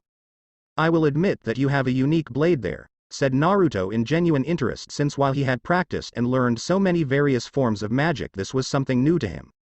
Naruto would most likely have said more if he didn't sense the dome of water that Zabuza had summoned up to surround the two of them. While he would kill the rest, he was not a fool to try and take them out all at once. No, he would eliminate the major threats first and then take his time to slaughter the kids playing shinobi to teach them a lesson that they would take with them into the depths of hell itself. Well then, said Zabuza as his eyes glinted with murderous glee, entertain me, boy. He then performed several hand signs that made the immediate area thick with mist, but since the area was condensed in a dome it was far thicker than normal. Interesting technique you have there, said Naruto calmly as he heard Zabuza chuckle in the mist, but it will not aid you against me. And just how do you expect to defeat me if you can't even see me? And what gave you the impression that I couldn't see you? Said Naruto with a smirk. He channeled power into his blade so that it floated by his person as he used his fingers to form a triangle before the pendant he had on him. The gears within it began to turn as it became active, and once Naruto felt its power unleashed, he called upon its power. Eye of Agamotto cast out this illusion. With a pulse of power the mist surrounding him disappeared, leaving Zabuza exposed. Zabuza smirked as he saw Naruto was not holding his blade and used another hand sign that condensed the water in the dome into a water sphere prison with Naruto inside. Now while the man expected Naruto to struggle and try in vain to break free, he was strangely calm and not even holding his breath. He held up his hand with a blue glyph appearing within it. This caused the water to freeze, which shocked Zabuza that this boy had such an ability at his disposal. The ice cracked, which caused Zabuza to jump out of the way in fear that it would explode out in a way that could hurt him. Yet this did not happen, since to even more of his shock Naruto was not even in it anymore. Zabuza felt as his body seized up as Naruto placed a magical glyph on his back that paralyzed him. He fell forward and hit the ground face first with a growl. Those in Squad 11 as well as Kakashi had a look of surprise on their faces to see Naruto single-handedly defeat a man with such a notorious reputation as Zabuza. "So is there more to this mission than what was first discussed?" asked Naruto towards Tazuna as he levitated Zabuza closer to the rest of the group, "since if a ranked missing nin was trying to kill you then there has to be more to it." Tazuna sighed since Naruto had been right in his assumption. So he explained the situation that had befallen his village that had been taken over by a greedy businessman named Gado. The man had taken over all the ports via purchasing them all and taxing the country to its knees. Tazuna and his friends were building a bridge to break the hold that Gado had on the place, and it was because of that Gado wanted Tazuna dead since a bridge would break his hold on the island country. He had not been honest with them since they did not have the proper funds to hire shinobi to aid them and had played it off as an escort mission in hopes that they would aid them once there when shown the problems they were faced with. With this news being told to them, Kushina and Kakashi looked at each other for a second before they nodded and asked the rest of them if they still wanted to continue with all the risks they would most likely be faced with. The genin had all been in agreement since they wanted to help the poor man, and decided to do so. Naruto had planned on sending Zabuza to Konoha to be dealt with interrogation since they were good at their job, but before he could do it they were bombarded with multiple smoke bombs that blocked their vision. What made it worse was multiple needles were thrown into their bodies, even Naruto, which paralyzed them enough for whoever had blind-sighted them to extract Zabuza and as well as the man who had attacked them with the chain that was still alive. "Well, that was surprising," said Naruto with a sigh since that was unexpected. He saw as the others were trying to move, but the needles in their bodies made it all but impossible to do so. Naruto had to use magic to extract the needles from his own body so that he could move before he did the same for the rest of the group.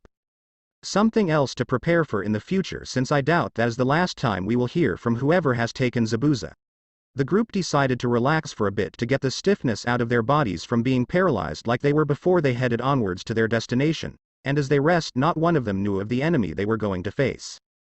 Zabuza had been extracted via his hidden partner and put into a cave where he could rest up while the partner tried to find a means to break him of his paralysis. The problem was that the partner had no idea what type of means that had been used to do it, so he had no idea how to break him of it. The seal used by Naruto was not on a timer of any sort since he had planned to take the man in alive without resistance. So while the partner was out trying to find herbs of some sort to try and heal the sole remaining demon brother since his wounds could be tended to, and this left Zabuza all alone while enraged that he had been beaten in such a humiliating fashion by a brat. He swore that he would find some means to counter the boy's abilities, and once he did he would skin the little fuck alive in a way that would only prolong his pain tenfold. "So the so-called demon of the mist is having problems with a sorcerer," said a voice in his head. "Who the hell is there?" asked Zabuza as he looked around the cave. He was pissed that he would not be able to defend himself if this person attacked him right now. "Do you seek the power to kill the boy who bested you?" asked the voice.